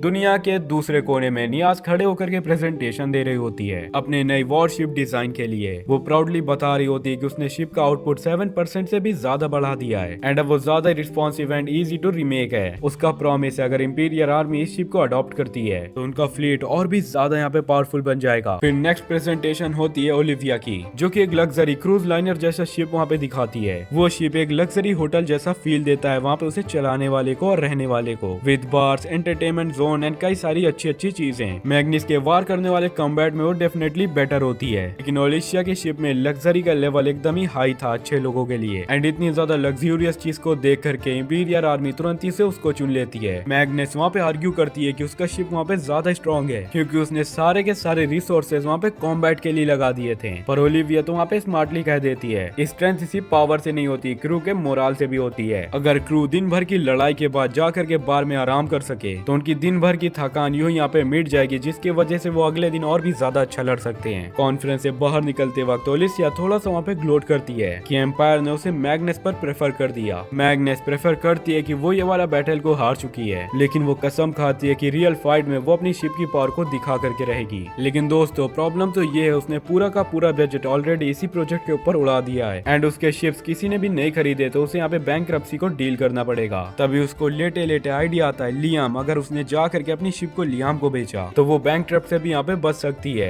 बाय द वे लियाम तो यहाँ पे इतना बड़ा खर्चू है कि उसने इतने ज्यादा बेकार से रोबोट के ऊपर इतना ज्यादा जब खर्च कर दिया तब तो वो मेरी इतनी ज्यादा डिजिटल मशीन के ऊपर पक्का ही मान जाएगा। इसी बीच अर्थ में गाइड वहाँ पे लोगों की तकलीफ देख करके और भी ज्यादा अपनी जिंदगी को खुशहाली में गुजार रहा है, लेकिन उसके हिसाब से ये सारी तकलीफ कुछ भी नहीं है लियाम के दुख के सामने। जब लियाम ने आखिरी बार उस गाइड को देखा था तो उसने वहाँ पे उसे एक ऐसे वर्ल्ड के अंदर भेजा था जहाँ तो उसके थर्ड क्लास पेरेंट्स थे जो कि अपना सारा कर्जा लियाम के ऊपर चढ़ा करके वहाँ पे भाग गए थे। तो नेचुरली गाइड को यही उम्मीद थी कि अब तक लियाम और उसकी टेरिटरी पूरी तरीके से तबाह और बर्बाद हो चुकी होगी, लेकिन जब वो चेक करता है भाई के तो होश उड़ जाते हैं पूरी तरीके से। अरे भाई इसका प्लान तो सचमुच यहाँ पे तरक्की कर रहा है। गाइड का प्लान पूरी तरीके से फेल हो गया और उसको ये वाली बात बिल्कुल भी पसंद में नहीं आती, लेकिन उसके पास अभी एक और उम्मीद थी लियाम का मास्टर याशुशी। उसने तो जानबूझ करके याशुशी जैसे फ्रॉड को उसके पास वहाँ पे भेजा था, एक ऐसा बंदा जो कि तलवार को ढंग से पकड़ भी न पाता हो वो जा करके इसे यहाँ पे सिखाएगा और लियाम ने उससे कुछ भी नहीं सीखा होगा। उतने में एक बार के अंदर कुछ लोग बैठ करके वहाँ पे कुछ सीक्रेट बातें कर रहे होते हैं। सभी लोग यही कह रहे होते हैं कि लियाम के राज में इकोनॉमी कितनी ज्यादा बेहतर हो चुकी है, लेकिन याशुशी वो तो एकदम अलग ही जोन में है। वो अपने मन के अंदर सोचता है लियाम तो एक पूरा का पूरा मॉन्स्टर है, उसे पता है कि वो खुद एक ढोंगी है एंड उसके सारे सिखाए गए मूव भी यहाँ पे बिल्कुल फर्जी थे एंड उसने तो जानबूझ करके लियाम को असंभव टास्क दिया था ताकि वो उनसे कुछ भी न सीख पाए, लेकिन लियाम ने तो उन्हीं चीजों से अपनी काबिलियत और मैजिक दिखा करके उन्हीं चीजों को सीख लिया जो कि बिल्कुल अनरियल थे। गाइड तो साइड में बैठ करके ये सारी बातें सुनता है, लेकिन वो बिल्कुल से कंफ्यूज हो जाता है ये क्या बकवास है। वो तुरंत ही लियाम को देखता है एंड वो ये चीज को नोटिस करता है कि लियाम वहाँ पे खड़े होकर के ट्रेनिंग कर रहा है। वो एक वुड के टुकड़े को बिना छुए वहाँ पे अपने शॉर्ट से काट देता है, वो भी अपने मैजिक की वजह से, जिसके बाद गाइड बिल्कुल वहाँ पे हिल जाता है क्योंकि उसने तो लियाम को कोई भी मैजिकल एबिलिटी दी नहीं थी। ये सभी की सभी चीजें खुद की मेहनत से लियाम ने वहाँ पे हासिल किया है। गाइड को तो समझ में ही नहीं आ रहा होता है कि लियाम ने इतने बुरे वर्ल्ड के अंदर भी इतने अच्छा चीज कर रखा है एंड वो इतना ज्यादा ओवर पावर्ड कैसे हो गया। एंड सच कहूँ तो लियाम खुद भी वहाँ पे फील नहीं कर पा रहा था कि उसकी लाइफ 5 साल में इतनी ज्यादा चेंज हो जाएगी। पूरी तरीके से कर्ज में डूबा, फैमिली ने भी आखिरकार उसको धोखा दे दिया। ये तो किसी की भी जिंदगी को बर्बाद करने के लिए काफी होता, लेकिन किसी तरह लियाम ने सारी चीजों को संभाल लिया। लियाम की टेरिटरी की इकोनॉमी वहाँ पे ग्रोथ कर रही है एंड अब उसकी ड्रीम लाइफ अब वहाँ पे शुरू हो चुकी है, आयरॉनिकली गाइड की मदद से। लियाम के अंदर के पॉजिटिव इमोशंस गाइड के लिए जहर की तरह बनते हैं। वो गाइड बेचारा लगभग टूट ही जाता है, बिखर जाता है भाई, लेकिन तभी याशुशी के नेगेटिव इमोशंस का थोड़ा स्वाद लेता है एंड खुद को वापस से वहाँ पे रिकवर कर लेता है, जिसके बाद गाइड अब नया प्लान बना रहा है लियाम की जिंदगी को तबाह करने के लिए। गाइड के हिसाब से जब कोई इंसान पीक पर होता है तभी उस इंसान को गिराने में मजा भी आता है। इसी दौरान बैठ करके लियाम और अमागी वहाँ पे शिप की सिचुएशन के बारे में बात कर रहे होते हैं। लियाम कहता है क्या कोई लीड मिली यहाँ पे? अमागी उसे बताती है सर इंपीरियल आर्मी यहाँ पे अपनी फ्लीट को अपग्रेड कर रही है, तो वो अपनी पुरानी शिप्स को डिस्काउंट के अंदर बेच रही है। वो मॉडल्स आउटडेटेड जरूर है, लेकिन फिर भी इंपीरियल स्टैंडर्ड के शिप्स यहाँ पे बेहद ही काफी ज्यादा खतरनाक और पावरफुल भी होते हैं। लियाम ये बात को सुन करके तुरंत ही रेडी हो जाता है उन्हीं शिप्स को खरीदने के लिए, लेकिन अमागी उसे तुरंत ही वार्न करती है एक कंडीशन है सर, अगर लियाम उनकी शिप्स को लेना चाहता है तो उनकी एक्सिस्टेंट क्रू मेंबर मेंबर्स को भी वहाँ पे हायर करना पड़ेगा। बेसिकली एम्पायर अपने अनवांटेड सोल्जर्स को यहाँ पे लियाम को देना चाहती है, जिसके कारण वो लियाम से उनका बर्डन वहाँ पे उठवा रही है। सारे क्रू मेंबर्स को हायर करना काफी कॉस्टली तो होगा, लेकिन अगर बजट की बात करें तो अमागी वहाँ पे कहती है हम लोग यहाँ पे अफोर्ड कर सकते हैं। एटलीस्ट उन क्रू मेंबर्स के अंदर एक्सपीरियंस ऑफिसर्स हैं, जिनके होने से लियाम की आर्मी की स्ट्रेंथ और डिसिप्लिन दोनों ही बढ़ जाएंगी। जब अमागी ने पूरा ब्रेकडाउन दिया तो लियाम को भी वहाँ पे एहसास हुआ कि आइडिया तो यहाँ पे बिल्कुल सॉलिड है, इसलिए वो डील के लिए तुरंत ही हाँ कर देता है। लेकिन गाइड तो साइड में खड़ा होकर के ये सारी बातों को सुन रहा होता है, एंड अभी तक उसके दिमाग के अंदर एक इविल प्लान भी आ चुका था। उसका प्लान यही होता है कुछ सुपर सिंसियर और लॉयल टाइप के लोग लियाम की टेरिटरी में सोल्जर बना करके भेज दिए जाएंगे, ताकि जब लियाम अपने इविल लॉर्ड की एक्टिंग करे तो वही लोग वहाँ पे उसकी मुखालफत करे और धीरे धीरे उसके किंगडम से उसी को वहाँ पे छीन लें। एंड इसी तरीके से अभी तक सारे किंगडम तो तबाह हुए हैं जब अपने ही अपने के खिलाफ खड़े हो जाते हैं। दूसरी तरफ याशुशी अपने घर के अंदर हैंगओवर के साथ पड़ा हुआ होता है, सोचता हुआ मैं यहाँ तक कैसे ही गिर गया। तभी नियाज की अचानक से आवाज आती है एंड याशुशी तुरंत ही से वहाँ पे लौंडा बन जाता है। नियाज को उसके ऊपर थोड़ा पहले शक था, लेकिन जब वो देखती है कि लियाम इतना ज्यादा इम्प्रूव कर चुका है तो उसे भी ये चीज यकीन हो गई कि याशुशी सच में कोई मास्टर है। याशुशी के दिल के अंदर तुरंत ही बेल्स बजने लग जाती हैं। क्या ये यहाँ पे मेरा रोमांटिक चांस हो सकता है? लेकिन माइंड की तो कुछ और रोमांटिक चाल थी। नियाज को तो लियाम के बारे में सारी की सारी इन्फॉर्मेशन चाहिए थी, लेकिन उसने बात कुछ ऐसे ही अंदाज में की कि याशुशी को वहाँ पे फील हुआ कि वो उसकी बहुत ही ज्यादा तारीफ कर रही है। नियाज कहती है किसी आदमी का मूड कैसे ही हम लोग यहाँ पे ठीक कर सकते हैं। याशुशी समझ जाता है कि वो उससे सेक्शन वाली टिप्स मांग रही है। अब याशुशी यहाँ पे सोच में पड़ जाता है अगर मैंने यहाँ पे अपने ख्याल को बोल दिया तो क्या ये मुझे यहाँ पे अजीब समझेगी। लेकिन जब नियाज पूरी सच्चाई और सारे इमोशंस के साथ बोलती है, याशुशी का सारा सब्र वहाँ पे जवाब दे देता है एंड फिर वो शुरू हो जाता है अपने सबसे ज्यादा गंदे फैंटेसीज एंड शॉर्ट कोड को बताने के लिए। वहाँ पे कुछ सेकंड तक तो नियाज एकदम ही शांत हो जाती है। याशुशी अब मन में सोचता है अब तो बेटा मेरा पत्ता कट हो गया यहाँ पे। तभी नियाज शांति से वहाँ पे पूछती है स्टॉकिंग्स को भी पहन लूं? याशुशी का तो अब दिमाग पूरी तरीके से ब्लैंक हो जाता है। हैं? अभी तक इसने मुझे अजीब नहीं समझा? वो कहता है हाँ स्टॉकिंग्स भी चलेंगी। नियाज कहती है बस थैंक यू, तुम्हारी सलाह के लिए दिल से शुक्रिया। कुछ देर के बाद नियाज सीधा वहाँ पे लियाम के कैसल के अंदर इंटर कर जाती है, बिल्कुल उसी आउटफिट में जिस पर कि याशुशी ने उसको वहाँ पे सजेस्ट किया था। अपने दिमाग में ये प्लान करते हुए कि वो लियाम को सेड्यूस करके अपनी सारी की सारी शिप्स उसे वहाँ पे बेच देगी। लियाम ठहरा पुराना मैनेजर, वो उसे देखते ही समझ जाता है यहाँ पे कुछ तो काला है, कुछ न कुछ मुझे यहाँ पे चिपकाने के लिए आई है। नियाज कहती है कि उसने जो नया बैटलशिप मॉडल को तैयार किया है वो लियाम को वहाँ पे बेचना चाहती है। लियाम बिना कोई दिलचस्पी दिखाए फौरन वहाँ पे मना कर देता है। नियाज कहती है एक बार पिच तो प्लीज सुन लो तुम यहाँ पे। लियाम मुझे नहीं सुनना तो नहीं सुनना। लियाम कहता है मैंने इंपीरियर आर्मी के यूज किए हुए शिप्स यहाँ पे खरीद लिए हैं। नियाज वहाँ पे आंकड़ों को दिखा करके समझाने की कोशिश करती है अगर इतने ही अच्छे हैं तो तुम जा करके इंपीरियर आर्मी को भेज दो। नियाज बताती है वो तो मैंने ट्राई किया था लेकिन शोकेस के अंदर मैं हार गई। वो पूरी तरीके से डिस्परेट होकर के कहती है एक दो नहीं 200 शिप्स को ले लो, चाहे लोन के ऊपर ही ले लो, लेकिन खरीद तो लो तुम यहाँ पे। लियाम का ब्रेन PTSD ट्रेंड हो जाता है। स्टॉप, मुझे नए तरीके की डेक का नाम भी नहीं पसंद है। नियाज अब ये बात को सुन करके पूरी तरीके से पैनिक मोड के अंदर चली जाती है एंड सेक्शन मोड ऑन करते हुए वहाँ पे अपने सारे कपड़ों को उतारने लग जाती है। पर लियाम को तो वहाँ पे अपनी पास्ट लाइफ याद आने लग जाती है जहाँ पर कि उसकी बीवी ने उसके बॉस को पूरी तरीके से सेड्यूस कर लिया था। वो ये भी जानता है कि नियाज वहाँ पे पैथेटिक नहीं है, लेकिन फिलहाल वो बहुत ही ज्यादा पागल लग रही है। उसको शांत कराने के लिए आधे मन से लियाम कह देता है अच्छा ठीक है कुछ शिप्स को मैं यहाँ पे खरीद लूंगा तुम्हारे कहने पर। वो अमागी से कहता है बजट के अंदर कुछ बचा है तुम मुझे यहाँ पे जल्दी बताओ। वो कहती है हाँ 300 से भी ज्यादा शिप्स को हम लोग अफोर्ड कर सकते हैं। नियाज का फेस वहाँ पे बहुत ही ज्यादा रोशनी के साथ चमक उठता है। वो प्रॉमिस करते हुए जाती है कि डिलीवरी तुरंत ही वहाँ पे शुरू हो जाएगी, लेकिन जाते वक्त अपने ही पैर में उलझ करके मुंह के बल गिर जाती है। लियाम ये चीज को मानता है कि वो वहाँ पे सुंदर है एंड उसकी शिप की डिजाइन भी टॉप नॉच है, लेकिन लड़की थोड़ी सी ट्रेन व्रैक है। कॉरिडोर में जा करके नियाज अपनी टीम से तुरंत ही वहाँ पे कहती है 300 से ज्यादा शिप्स को तैयार करो, क्लाइंट यहाँ पे मिल चुका है। क्या किसने खरीद लिया मैम हमारी शिप्स को यहाँ पे? नियाज मेरी फ्लॉलेस शाम का कमाल है यहाँ पे। एंड इस सारे ड्रामे के बीच रियाम थ्रोन रूम में आराम से लेटा होता है। अमागी उसके कान अच्छे तरीके से साफ कर रही होती है। आगे हम लोग देखते हैं कि नियाज ने सारी शिप्स को भिजवा दिया होता है जो कि लियाम ने वहाँ पे खरीदे थे। जब सारे शिप्स वहाँ पे स्टॉक हो जाते हैं लियाम और अमागी उनकी चेकिंग के लिए जाते हैं। लियाम खुश होता है कि उसके पास नए के नए शिप्स आ चुके हैं, लेकिन उसे ये बात समझ में आ जाती है कि एम्पायर्स ने दूसरे मॉडल को क्यों ही चुना, क्योंकि ये शिप्स के अंदर बिल्कुल भी लग्जरी नहीं है। नियाज यहाँ पे अपना पॉइंट रखती है कि लग्जरी का कॉम्बैट में कोई भी पॉइंट नहीं होता, लेकिन लियाम कहता है लोगों को फिर भी लग्जरी यहाँ पे पसंद आता है। फिर जिसके बाद नियाज शिप के बारे में थोड़ा मेंटेनेंस बताती है एंड वो एक एक्सटेंडेड वारंटी को भी ऑफर करती है फ्यूचर में काम आने के लिए, लेकिन लियाम तो वहाँ पे मना कर देता है परचेज को फाइनलाइज करने के लिए। नियाज को लियाम से रसीद को साइन करवाना होता है, लेकिन नियाज को कुछ और चीज चाहिए होती है हमारे लियाम से। वो उससे पूछती है कि क्या लियाम पायरेट शिप्स को वहाँ पे कुछ दे सकता है उसे, जो कि उसने कुछ दिन पहले उनसे वहाँ पे जीते थे। लेकिन लियाम तो सीधा मना कर देता है। वो कहता है मैं क्यों दूं। वो बताता है कि वो इन शिप्स को अपनी फ्लीट के अंदर इंक्लूड करेगा, लेकिन नियाज इंसिस्ट करती है कि एक दो शिप तो वहाँ पे दे ही सकता है। लेकिन तभी लियाम फिर से मना करने ही वाला होता है, पर तभी अमागी उससे कहती है लियाम सर मेरे पास एक और आइडिया है। नियाज अगर तुम्हें एक शिप चाहिए तो तुम ले सकती हो, लेकिन बदले में तुम्हें बाकी पायरेट शिप को लियाम के फ्लीट के लिए कंपैटिबल बना करके देने पड़ेंगे। पायरेट शिप एम्पायर के सिस्टम से अलग टेक ओवर करती है, इसीलिए उन सभी को इंटीग्रेट करना बहुत ही मुश्किल होता है। नियाज तुरंत ही मान जाती है क्योंकि उसके लिए ये सारा काम चीप है एंड उसको नई पायरेट शिप से काफी ज्यादा ही सीखने के लिए मिलेगा। अब लियाम वहाँ पे दिमाग दौड़ाता है कि एक बार खुद जाकर के पायरेट शिप को देखना अच्छा होगा। तो हमारा हीरो सजेस्ट करता है चलो अभी के अभी हम लोग देखते हैं। तीनों मिल करके एक पायरेट शिप के अंदर जाते हैं एंड वो शिप्स यहाँ पे लियाम की शिप से बहुत ही अलग होती हैं। नियाज एक्साइटेड होती है क्योंकि उसे एक नए टेक का गोल्ड माइन मिल चुका है एंड लियाम भी बहुत ही ज्यादा खुश होता है क्योंकि उसने कंट्रोल रूम के बीच एक व्हील देखा। वो चलाने वाला व्हील उसे बहुत ही कूल लगा। वो नियाज से कहता है कि स्टीयरिंग व्हील उसकी शिप के अंदर भी लगा दो, लेकिन नियाज अपने ही बड़बोलेपना को दिखा करके बोलती है कि उसका कोई फायदा ही नहीं होगा क्योंकि कंट्रोल पैनल से स्टीयरिंग ज्यादा एफिशिएंट होती है। पर लियाम कहता है उसे वापस से कोई फर्क नहीं पड़ता चाहे कुछ भी हो, उसे चाहिए अपनी शिप के अंदर तो चाहिए ये चीज। जिसके बाद भी नियाज शिप को अच्छी तरीके से एक्सप्लोर करती रहती है एंड हर जगह नए टेक को देख करके वहाँ पे अमेज होती रहती है। शिप के इमेजिनरी लेजर्स वहाँ पे शिप के अंदर टहलते रहते हैं। शिप के अंदर अडर जनरेटर लगे हुए हैं एंड GTA 6 भी वहाँ पे प्री इंस्टॉल्ड है। वो सोचती है कि घर जा करके सारे के सारे डेटा को वो वहाँ पे स्टडी करेगी। तभी अचानक लियाम को कॉर्नर में एक डॉग जैसा कुछ दिखाई देता है, तो हमारा हीरो तुरंत ही उसके पीछे जाता है। अमागी नोटिस करती है कि लियाम वहाँ पे थोड़ा अजीब बिहेव कर रहा है, तो वो उससे पूछती है सर सारी चीजें यहाँ पे ठीक हैं। लेकिन लियाम उसको बताता है कि उसने यहाँ पे एक डॉग देखा था, लेकिन अब वो दिख नहीं रहा। डॉग के निशान एक डोर तक जा करके रुक जाते हैं, तो लियाम और अमागी तुरंत ही अंदर चले जाते हैं। वो देखते हैं कि ये शिप का नेविगेशन रूम होता है। अमागी सिस्टम को ऑन करती है एंड बताती है कि ये सिस्टम के सारे ट्रेवल का रिकॉर्ड रखता है। मैप देख करके पता चलता है कि पायरेट्स ने आल्ड्रीन एम्पायर के अलग अलग जगह को बहुत ही अच्छी तरीके से लूटा था, जो कि बिल्कुल एक्सपेक्टेड था। जब अमागी डेटा को अच्छे से देखती है तो उसको वहाँ पे एक और पैटर्न दिखाई देता है। हर बार जब पायरेट्स किसी को लूटते तो वो लोग एक वार्प गेट के थ्रू वापस से वहाँ पे जाते हैं, वहाँ से बॉर्डर के पास छोटी सी एक जंप लिया करते हैं। ये बॉर्डर एरिया एम्पायर और दूसरी कंट्री के बीच एक पुराना बैटल फील्ड रहा है हमेशा से, इसलिए यहाँ पर क्या हो रहा है किसी को आज तक यहाँ पे भनक नहीं लग पाई है। सारे पायरेट्स के छुपने के लिए ये एक बिल्कुल परफेक्ट जगह है। लियाम पूछता है कि शॉप वार्ड के कोऑर्डिनेट्स क्या हैं, तो उसे पता चलता है कि हर बार पायरेट्स लूट के बाद अलग अलग कोऑर्डिनेट्स को यूज करते हैं। अमागी इन सारे कोऑर्डिनेट्स को एनालाइज करके देखती है, तो उनका पैटर्न एक छोटी सी रो प्लेनेट पास से दिखाता है जो स्पेस में लगातार इधर उधर भटक रहा था। उस प्लेनेट का पाथ इतना ज्यादा अजीब है कि बिना कुछ जाने वहाँ पे उसके पास जाना अजीब है। अमागी सोचती है कि हो सकता है ये पायरेट्स के यहाँ पे सीक्रेट बेस हो। तो लियाम ने कई सारी पायरेट्स मूवी को देख रखा है, तो वो वहाँ पे अमागी से कहता है ये जरूर से ट्रेजर प्लेनेट होगा जहाँ पे कि पायरेट्स अपना सारा का सारा लूट छुपाया करते हैं। अमागी पूछती है कि अब क्या प्लान है, तो लियाम वहाँ पे कह देता है चलो अब हम लोग चलते हैं ट्रेजर प्लेनेट को उल्टा लूटने के लिए। इसी बीच जो पायरेट्स लियाम के लड़ाई से वहाँ पे बच चुके थे वो सभी पायरेट्स घोस्ट के पास लौट जाते हैं। घोस्ट बहुत ही गुस्सा हो जाता है कि कुछ आम नोबल ने मिल करके उसकी वहाँ पे बेइज्जती कर दी। वो कहता है लियाम को हम लोग छोड़ेंगे नहीं और अपने सभी के सभी आदमियों को बैंकफील्ड टेरिटरी के अटैक करने के लिए रेडी करता है। लेकिन उससे पहले वो उन सभी पायरेट्स को पनिश करता है जो कि एक छोटे से बच्चे से हार गए। वो उनको एक छोटी सी कैप्सूल के अंदर बंद करके वहाँ पे उड़ा देता है। इधर लियाम का सारा फ्लीट तुरंत ही ट्रेजर प्लेनेट के लिए निकल चुका था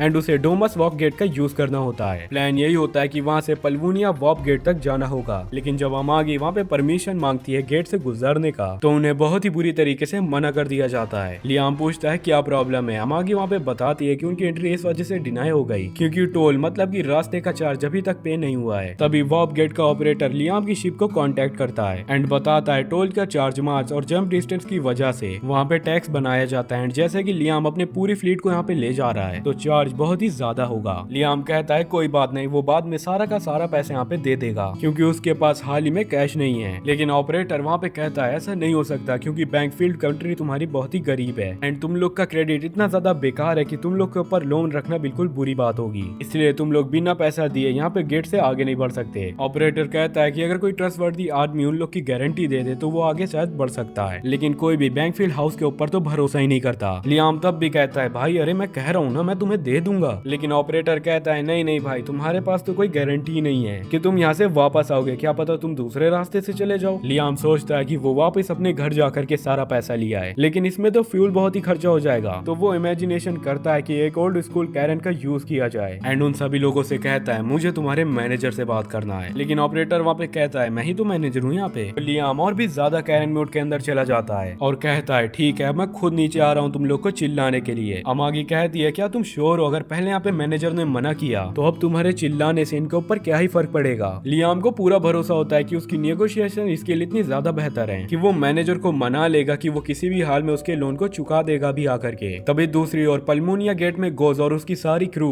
वहाँ पर पहुंच चुका होता है। उनका प्लान होता है कि पल्मोनिया गेट से डोमस गेट तक यहाँ पे जंप किया जाए एंड वहाँ से सीधा बैंकफील्ड टेरिटरी जा करके सब कुछ वहाँ पे सीधा बर्बाद कर देते हैं, जो लियाम ने 5 सालों में बहुत ही मुश्किल से बनाया है। गोज तुरंत ही गेट के ऑपरेटर को वहाँ पे कांटेक्ट करता है एंड उसे बताता है कि मुझे तुरंत ही डोमस गेट के अंदर जाना है। साथ ही वो ऑपरेटर को थोड़ा एक्स्ट्रा पैसा भी देता है ताकि वो उसके बारे में और उसके पायरेट फ्लीट के बारे में ज्यादा सवाल न पूछे। ऑपरेटर खुशी से वहाँ पे मान जाता है एंड कहता है कुछ ही देर में वहाँ पे गेट खोल दिए जाएंगे। उधर डोमस गेट पर लियाम फ्रंट डेस्क पर पहुंचता है एंड मैनेजर को तुरंत ही रिक्वेस्ट करता है कि उसकी सारी शिप्स को गेट से जाने दिया जाए। मैनेजर का तो लियाम से कोई पर्सनल प्रॉब्लम नहीं होता, लेकिन वो फिर से वही चीज कहता है जब तक तुम यहाँ पे टोल फी नहीं दे देते तब तक हम तुम्हें नहीं जाने देंगे। लियाम उससे बार बार पूछता है कि क्या और कोई तरीका है तुम्हारे पास, लेकिन मैनेजर कहता है रूल्स तो रूल्स होते हैं, हमें रूल्स को फॉलो ही करना पड़ेगा। एंड वो लियाम से इतना भी कंसर्न नहीं रखता कि वो अपना कोई फेवर रखे। तभी अचानक मैनेजर को पल्मोनिया गेट से एक मैसेज मिलता है। गोज और उसका पैरेट फ्लीट तुरंत ही इस गेट की ओर आ रहा है। वो लियाम से कहता है कि अब उसके पास और भी ज्यादा इंपॉर्टेंट काम है तो वो यहाँ से जा रहा है, जिसके बाद वो रिसेप्शन रूम को छोड़ करके वहाँ से चला जाता है। लियाम को तो वहाँ पे यकीन ही नहीं होता कि उसकी इतनी अच्छी नेगोशिएशन वहाँ पे फेल हो गई, लेकिन जब वो उदास होकर के बैठा होता है तब उसे फिर से वहाँ पे वही डॉग स्पिरिट दिखती है और वो फिर से उसका पीछा करते करते उसके पास चला जाता है। कंट्रोलर, मैनेजर और उसकी पूरी टीम वहाँ पे कंफर्म कर लेते हैं कि डोमस और पेल्विनियन गेट का वहाँ पे वार्म होल रेडी है एंड गोस का फ्लीट वहाँ पे 30 मिनट के अंदर अंदर पहुंच जाएगा। एक वर्कर मैनेजर से कहता है क्या ये सर यहाँ पे ठीक रहेगा, क्योंकि गोस की फ्लीट डायरेक्ट जा करके लियाम के फीट के सामने आने वाली है। गोस तो उनको देखते ही सीधा वहाँ पे उड़ा देगा, लेकिन मैनेजर को तो कोई फर्क ही नहीं पड़ता क्योंकि गोस ने उसको इतना ज्यादा एडवांस में पेमेंट दिया है कि वो उसका पालतू कुत्ता बन चुका है। तो वो सभी लोग से कहता है तुम सभी लोग ब्रेक ले सकते हो एंड कंट्रोल रूम को छोड़ दो, अगर हम लोग यहाँ पे नहीं होंगे तो किसी ने भी कुछ देखा भी नहीं होगा। कुछ मिनट के बाद जब कंट्रोल रूम वहाँ पे खाली हो जाता है तो लियाम घूमते घूमते वहाँ पे पहुंच जाता है। वो ये देख करके परेशान हो जाता है कि ये तो यहाँ पे वॉप का कंट्रोल रूम है, लेकिन यहाँ पर तो कोई भी नहीं है। वो तुरंत ही मॉनिटर के ऊपर देखता है एंड वहाँ पे खुशी से झूम उठता है। डोमस और पल्वोनिया गेट का सिस्टम यहाँ पे ऑलरेडी लिंक है। उससे यही लगता है कि मैनेजर को शायद उसके ऊपर दया आ गई होगी एंड उसके लिए गेट को वहाँ पे ओपन कर दिया, वो भी बिना फील लिए। लियाम जब थोड़ा ध्यान से मॉनिटर को देखता है तो उसे लगता है कि वार्म होल तो वहाँ पे थोड़ा गलत पोजीशन के अंदर जा रहा है। उसे यही लगता है कि मैनेजर ने शायद से छोटी सी वहाँ पे गलती कर दी होगी, इसीलिए वो सारे कंट्रोल्स को समझने और ठीक करने में तुरंत ही लग जाता है। काफी ज्यादा कोशिश के बाद वो वार्म होल की डायरेक्शन को रिवर्स कर देता है, लेकिन उस प्रोसेस के अंदर तो एक गलती हो जाती है, एक और नया एक्स्ट्रा ब्रांच बन जाता है। इसका मतलब यही होता है कि जो लोग वार्म होल के अंदर अब जा चुके हैं वो लोग किसी न किसी रैंडम जगह के ऊपर पहुंच जाएंगे। पर लियाम को तो लगता है वार्म होल पूरी तरीके से खाली है, इस वजह से वो इसके ऊपर चिंता ही नहीं करता। तभी उससे अचानक अमागी का कॉल आता है एंड अमागी वहाँ पे बोलती है सर आप जल्दी से यहाँ पे शिप के अंदर आइए, हमने एक ऐसे इंसान को ढूंढ लिया है जो कि उनके लिए गारंटी दे सकता है। लियाम हैरान हो जाता है एंड पूछता है कौन है भाई वो वहाँ पे। जब वो शिप में वापस से आता है तो अमागी उसको बताती है कि नियाज ने उन लोगों के लिए वहाँ पे वाउच किया है। नियाज कहती है ये तो उसके लिए वहाँ पे एक छोटी सी बात थी, क्योंकि लियाम ने उसके ऊपर इतनी ज्यादा बड़ी मदद की है एंड ऊपर से उसने वहाँ पे उसे कुछ पायरेट शिप भी दिया था, तो इस वजह से उसके ऊपर लियाम का एक बड़ा उधार रहा है। लियाम तुरंत ही वहाँ पे नियाज का शुक्रिया अदा करता है एंड उसने जैसा पहले ही वहाँ पे वार्प गेट का सेटअप कर लिया था, वो और उसका फ्लीट तुरंत ही वहाँ पे उसी गेट से गुजरते हैं। 30 मिनट्स के बाद वो लोग पल्मोनिया गेट के ऊपर पहुंच जाते हैं। अब उन लोग को सिर्फ एक शॉर्ट जंप लेना होता है ताकि वो लोग प्लेनेट तक पहुंच सकें एंड अपने अधूरे मिशन को पूरी तरीके से पूरा कर सकें। लेकिन दूसरी तरफ गोस अभी भी वार्म होल के अंदर अटका हुआ होता है। उसे ये भी नहीं पता होता कि लियाम ने उसे चालाक या फिर कह लिया जाए धोखे से फंसा दिया है, लेकिन इतनी देर तक वार्म होल न खुलने पर उसे ये चीज का शक हो जाता है कि दया कुछ न कुछ तो यहाँ पे गड़बड़ है। तभी उसका क्रू से बताता है कि वो लोग वार्म होल के एग्जिट तक पहुंच चुके हैं। तो गोस वहाँ पे बहुत ही खुश हो जाता है कि अब फाइनली हम लोग उसकी कंट्री को मार देंगे। लेकिन जैसे ही वो लोग उसी कंट्री से बाहर निकलते हैं तो गोस देख करके वहाँ पे शॉक हो जाता है। उसका पूरा फ्लीट एम्पायर के बाहर ट्रेनिंग जोन के अंदर लैंड कर चुका होता है, जहाँ पर 1 लाख से भी ज्यादा वॉरशिप्स होती हैं, जिसके बाद उसकी पूरी फ्लीट तुरंत ही वहाँ पे तबाह होना शुरू हो जाती है। वहीं दूसरी तरफ लियाम का फ्लीट पूरी तरीके से प्लेनेट में पहुंच जाता है एंड जैसे उसे प्लेनेट और उसके डिफेंस सिस्टम की प्रॉपर विजुअल्स दिखती हैं, लियाम कहता है अटैक कर दो सालों के ऊपर। वहाँ लगभग 20,000 से भी ज्यादा पायरेट शिप्स होती हैं, जो कि लियाम के करंट फ्लीट से 3 से 4 गुना ज्यादा बड़ी होती हैं। लेकिन दोस्तों उनमें से कई सारी शिप्स वहाँ पे इनएक्टिव थी, जिसके कारण लियाम का सरप्राइज गाइस वहाँ पे पायलट लोग को समझ में नहीं आता। कुछ पायलट शिप वापस से लड़ाई करने की तैयारी करती है, लेकिन उन लोगों के लिए इस लेवल का हमला सहन कर पाना बिल्कुल ही अलग था। लियाम अपने सूट को तुरंत ही वहाँ पे पहनता है, जिसके बाद वो तुरंत ही शिप के ऊपर चढ़ जाता है, जहाँ से अमागी उसको बैटल फील्ड में फायर कर देती है। वो जैसे ही लैंड करता है वो तुरंत ही पायलट शिप को तोड़ना शुरू कर देता है, एक के बाद एक, जब तक कि सब कुछ वहाँ पे खत्म न हो जाए। वहाँ पर ज्यादातर पायलट्स मर चुके होते हैं। तभी लियाम अमागी से कहता है बाकी बचे हुए कुछ दुश्मनों को भी खत्म किया जा सकता है। एंड तभी तक लियाम वहाँ पे सोचता है कि प्लेनेट पे जा करके गोस्ट का छुपाया हुआ ट्रेजर यहाँ पे ढूंढा जाए। वो नाइट लोग ट्रेजर प्लेनेट के ऊपर अटैक करते हैं और उसकी ऊपरी सतह तोड़ करके अंदर जाने का तुरंत ही रास्ता बना लेते हैं। प्लेनेट के अंदर ये सारी हरकतों को देख करके एक साइंटिस्ट वहाँ पे घबरा जाता है। जब लियाम के आर्मी के अटैक उनके डिफेंस सिस्टम को खराब कर देते हैं, वो तुरंत ही कंट्रोल रूम की तरफ भागता है एंड उसको पता चलता है कि उनके ऊपर अटैक किया जा रहा है। एंड प्लेनेट के आसपास जितने भी पायरेट शिप बचे हुए थे वो सभी तबाह हो चुके हैं। इसी बीच लियाम प्लेनेट के अंदर पहुंच जाता है एंड उसका सामना कुछ पायरेट लोगों से होता है जो कि मेगा आर्मर को पहने होते हैं। लियाम एक भी टाइम को न वेस्ट करते हुए उन सभी को मार डालता है। जब तक उनकी आर्मी का कैप्टन उसकी ओर पहुंचता है, लियाम का सारा काम वहाँ पे हो चुका होता है। कैप्टन बताता है कि उन्होंने अपने साइड के पायरेट्स को भी हरा दिया है। लियाम उनसे कहता है कि पूरे रास्ते को क्लियर करते रहो, ट्रेजर रूम को तुम लोग जल्द से जल्द यहाँ पे ढूंढ निकालो। तभी लियाम को वापस से वही ग्लोइंग वाला डॉग दिखाई देता है एंड वो उसके पीछे जाता है। ये फैसला बिल्कुल सही होता है क्योंकि वो डॉग उन लोगों को कंट्रोल रूम तक लेकर के जाता है, जहाँ पर कि साइंटिस्ट और उसके पूरे लोग तुरंत ही सरेंडर कर देते हैं। लियाम खुश होता है एंड कहता है कि अपना सारा ट्रेजर मुझे दे दो। साइंटिस्ट उगो पूछता है कि आप लोग को कौन सा ट्रेजर चाहिए। उसके पास तो पैसे वाली चीजें भी हैं, साथ ही में वो पेज भी हैं जो कि वो पागल पायरेट अपने लिए इकट्ठा करता चला आ रहा है। लियाम वहाँ पर सोचता है कि जो उसने वहाँ पे ग्लोइंग डॉग को देखा था वो शायद से इन्हीं के बेट का हिस्सा है। वो साइंटिस्ट से उनके बारे में और ज्यादा जानकारियां निकलवाता है। साइंटिस्ट गलत समझ लेता है। वो सोचता है कि लियाम भी गोस्ट की तरह एक पागल और जालिम इंसान है जो कि अपनी कंट्री में सभी लोगों को बेट बना करके रखता है। वो साइंटिस्ट लियाम से कहता है कि अगर लियाम चाहे तो वो उन सारे बेट्स को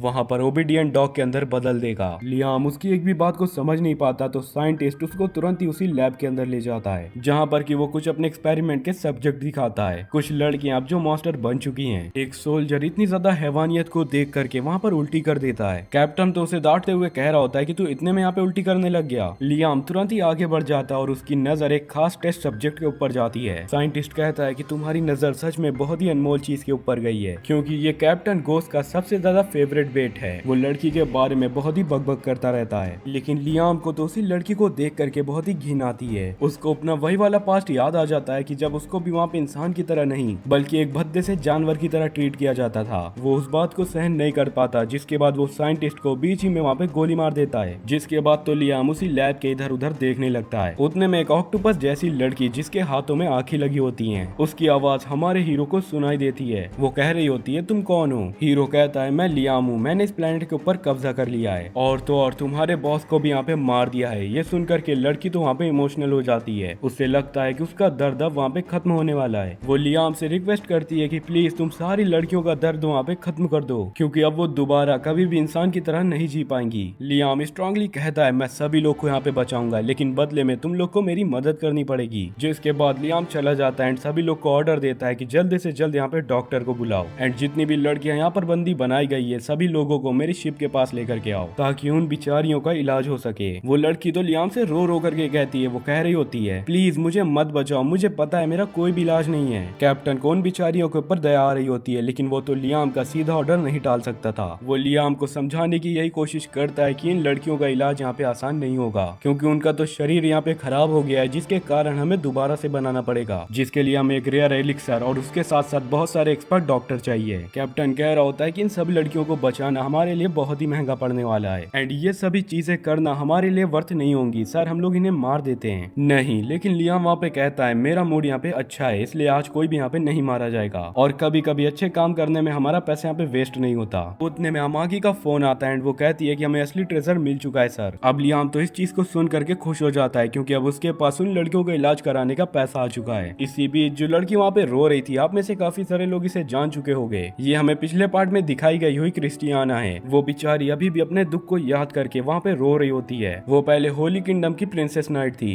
एंड लोग उसके पायरेट से लड़ने वाले तजुर्बे को देख करके बहुत ही खुश होया करते थे, लेकिन जब वो गोस्ट और उन लोगों से लड़ने गई तो खुद ही की टीम के बिट्रेयल के कारण उस गोस्ट ने उसको वहाँ पे पकड़ लिया, जिसके बाद उन्हीं पायरेट्स ने उनका होम प्लेनेट उन्हीं के आंखों के सामने उड़ा दिया। उसकी फैमिली भी वहाँ पे घबरा गई थी क्योंकि पायरेट्स कभी यूनाइटेड एरिया की आर्मी आर्मी के आगे नहीं निकल सकते थे कोई भी हाल में। लेकिन जल्द ही उसकी फैमिली को ये बात समझ में आ जाती है कि अलायंस ने उन लोगों से मिल करके धोखा किया है। उनके प्लेनेट की प्रोटेक्शन शील्ड ज्यादा देर तक नहीं टिक पाई एंड देखते ही देखते पूरा प्लेनेट क्रिस्टियाना के सामने बर्बाद हो गया। क्रिस्टियाना का दिल टूट गया, लेकिन उसके तो दुख यहाँ पे खत्म नहीं हुए, बल्कि ये तो उसके दुखों की शुरुआत थी। गोज ने उसके प्लेनेट को तबाह कर देने के बाद उसे और उसके बचे हुए साथियों को, उन लोगों को अपने ट्रेजर आइलैंड के अंदर ले गया। सभी लोग वहाँ पे डर रहे थे, लेकिन क्रिस्टियाना तो फिर भी उम्मीद में थी और सभी लोग को वहाँ पे दिलासा दिलाती है, देख लेना कोई ना कोई हमें बचाने के लिए जरूर आएगा यहाँ पे। जब गोज उन लोगों से मिलने के लिए आया, क्रिस्टियाना ने उन लोगों से कहा, अगर तुमको अभी हमें मारना हो तो मार दो, वरना कोई मसीहा आकर के तुम्हें जरूर मारेगा। गोज हंस पड़ता एंड कहता है, अगर मुझे मारना होता तो मैं कब का तुम्हें मार पड़ता, लेकिन मैंने तुम सभी लोग को जिंदा इस वजह से रखा है क्योंकि मैं तुम्हारे साथ कुछ और भी बेबदतर करने वाला हूँ। फिर उसने बोला कि उसका प्लान बदल चुका है, वो सिर्फ एक लड़की को छोड़ देगा। उसने क्रिस्टियाना से कहा कि वो एक कोई लड़की को वहाँ पे चुन ले। बहुत ही ज्यादा प्रेशराइज्ड होने के बाद वहाँ पे क्रिस्टियाना ने एक लड़की को चुना जो कि बहुत डरी हुई थी, लेकिन ये तो एक बहुत ही गंदा ट्रैप निकलता है। गोज ने उसी लड़की को पहले ही एक्सपेरिमेंट में ले लिया।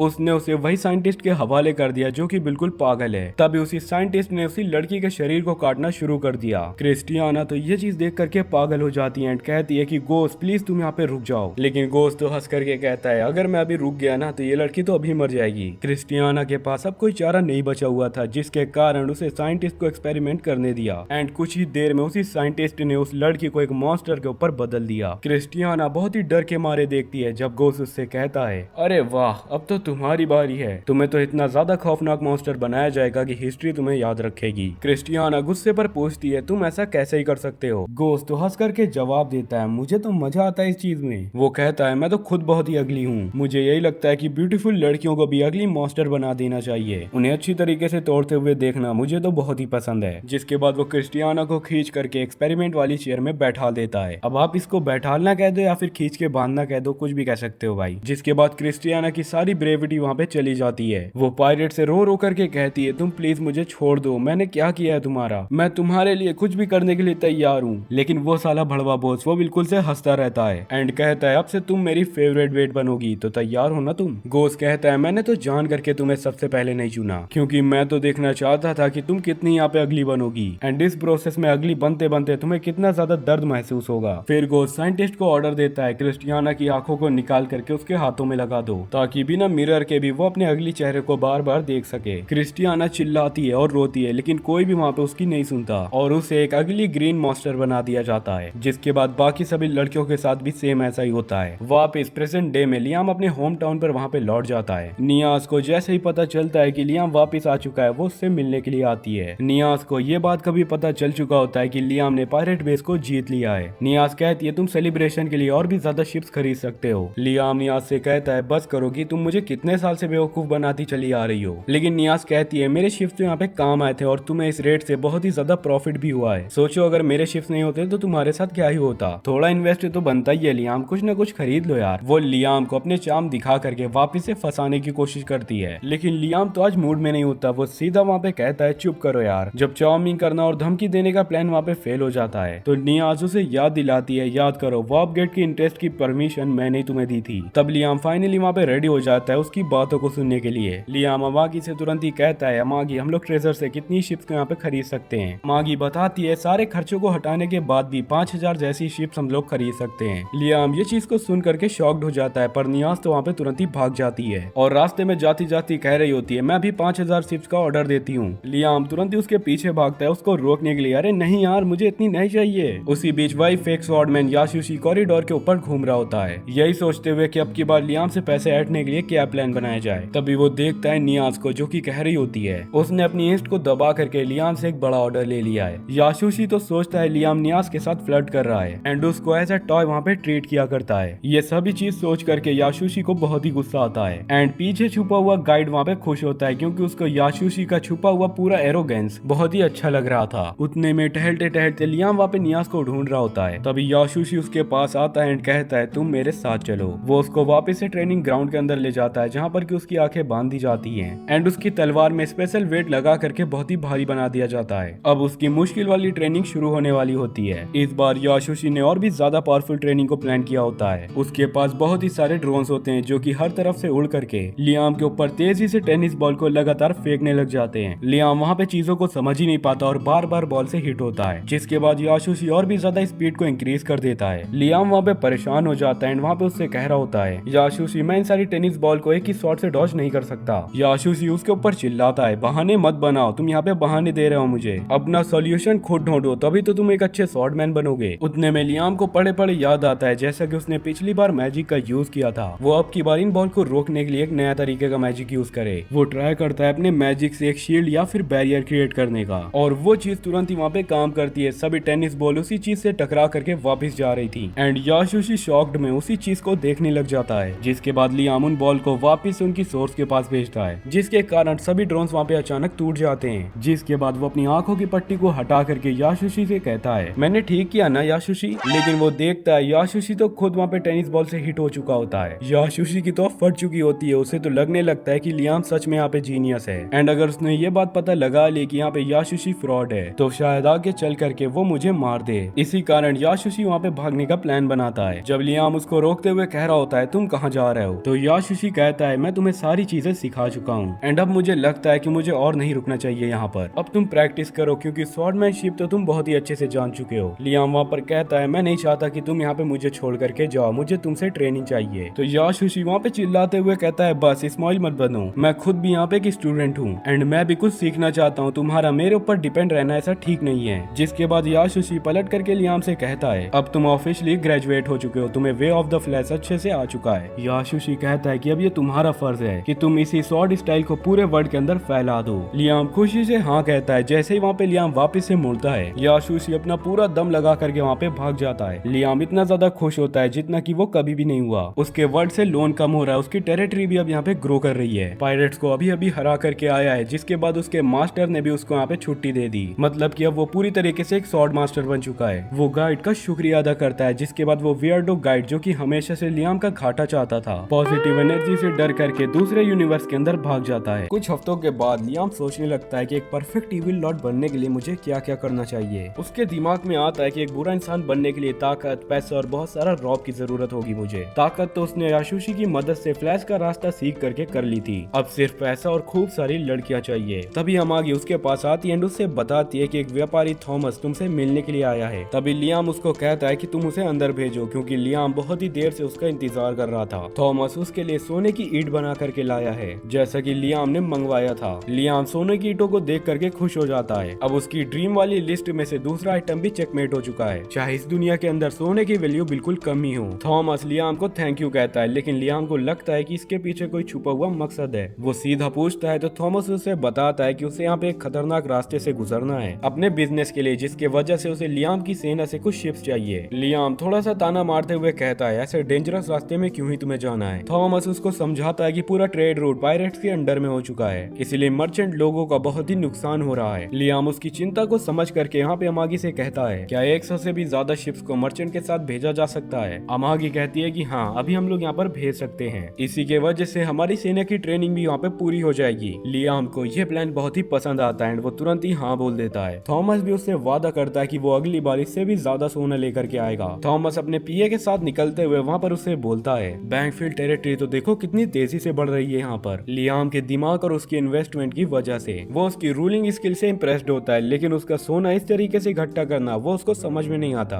क्योंकि इस दुनिया के अंदर सोने का भाव तो आलू के बराबर है। थॉमस सोचता है कि शायद से लियाम की मेंटालिटी कुछ अलग ही है, जिसे जरा सी भी अपने ऊपर लालच नहीं है। लेकिन दूसरी ओर हमारा हीरो लियाम सोने की ईंटों को देख करके लिटरली वहाँ पे लालच खा रहा है। तभी एडम आकर के उससे कहता है कि अच्छा हुआ मर्चेंट्स तुम्हें यहाँ पे इंपॉर्टेंट समझ करके गिफ्ट देते हैं, लेकिन हम लोगों को गोल्ड से भी ज्यादा कीमती चीजें मांगनी चाहिए। लियाम इन बातों को नहीं मानता एंड कहता है कि अमागी सोने को ले जाकर के एक रॉयल बाथरूम बना दो। अब उसके इविल लॉर्ड की दूसरी वाली कंडीशन भी पूरी हो गई, अब बस हारेम बनाना बाकी रह गया है। वो ब्रायन को कहता है कि सारी खूबसूरत लड़कियों को तुम यहाँ पर बुला लो ताकि मैं अपने हैरम के लिए उनको वहाँ पर चुन सकूं, और वो ब्रायन से अभी के लिए एक मजे की जगह बनाने के लिए कहता है। जब सारी मेड मिल करके उसके कमरे की सजावट कर रही होती हैं, लियाम वहाँ पर ब्रायन से कहता है कि वो एक पूल बनवाएगा जो कि पूरी तरीके से वाइन से लोडेड होगा और उसके आसपास जूसी मीट की पिलर्स होंगी, बस एक अल्टीमेट लग्जरी फील करवाने के लिए। उसने अपनी पिछली जिंदगी के किसी मांगा के अंदर ऐसा सब कुछ देखा था। ब्रायन को ये चीज समझ में नहीं आती कि भाई लियाम इतना ज्यादा अजीब क्यों ही बना है, लेकिन उसके लिए ये सारी चीजें कोई नई बात नहीं है, तो वो चुपचाप वहाँ पे मान लेता है। दूसरी तरफ अमागी को इस प्लान से कुछ दिक्कतें हैं। लियाम उससे कहता कहता है कि वो बैंकफील्ड फैमिली का हेड है तो वो अपना पैसा जैसा चाहे वैसा खर्च कर सकता है। अमागी को इस बात से कोई भी प्रॉब्लम नहीं होती। वो कहती है कि तुम्हारी फैंटेसीज को पूरा करने में तो कोई ज्यादा खर्चा भी नहीं आएगा, लेकिन हमारे ऊपर कुछ और परेशानियां भी हैं। सबसे पहली बात, पूल को शराब से भर देने पर उसकी स्मेल पूरे रूम के अंदर भर जाएगी और थोड़ा सा भी स्पार्क हुआ तो यहाँ पूरे महल के अंदर धमाका हो सकता है। लियाम थोड़ा सा घबरा जाता है एंड कहता है कि तुम थोड़ा अल्कोहल की क्वांटिटी कम कर दो। तभी अमागी लियाम से पूछती है कि पूल के अंदर वाइन भरने का आइडिया तुम्हारे अंदर आया ही क्यों। वो समझाती है कि वाइन के अंदर तैरना तो तुम्हें चिपचिपा भी लगेगा और तो और वो अब पीने लायक भी नहीं बचेगी तुम्हारे नहाने के बाद। पर लियाम उससे कहता है कि मेरे पास तो वाटर प्यूरिफायर है। अमागी कहती है आरओ तो पूरी तरीके से शराब को भी निकाल देगा। तभी ब्रायन भी अमागी की बातों के ऊपर शामिल हो जाता है। वो कहता है कि अपने मालिक को मैं ऐसी अनहाइजीनिक चीजों को नहीं करने दूंगा। वो तो मीट को हॉल में लटकाने पर भी आपत्ति करने लग जाता है। पर जब लियाम उससे आर्ग्यू करता है तो अमागी उसे समझाती है कि अगर प्रोसेस्ड मीट को यहाँ पे लटकाया गया तो तुम्हारा रूम पूरी तरीके से ग्रोसरी स्टोर लगेगा, लेकिन अगर कच्चा मीट लटका दिया तो आपकी शॉप यहाँ पे मीट शॉप बन जाएगी। लेकिन लियाम तो अपने हारम बनाने के प्लान के ऊपर टिका रहता है। अमागी इस बात पर खुश हो जाती है एंड इस आइडिया को भी वहाँ पर सपोर्ट करती है, जिस पर लियाम भी थोड़ा वहाँ पे हैरान हो जाता है। ब्रायन भी कहता है कि जब लियाम यहाँ पर एक नोवेल है, साथ ही में बैंकफील्ड फैमिली का हेड भी है, तो उसका हारेम होना तो नेचुरल है। जिसके बाद हमारे हीरो लियाम को यही फील होता है कि शायद से मुझे इविल लॉर्ड बनने की जरूरत नहीं है, मैं ऐसे भी काफी अच्छे अच्छे मजे को कर सकता हूँ। तभी ब्रायन लियाम से कहता है कि लियाम तुम तो लड़कियों के ऊपर इंटरेस्टेड ही नहीं लगते,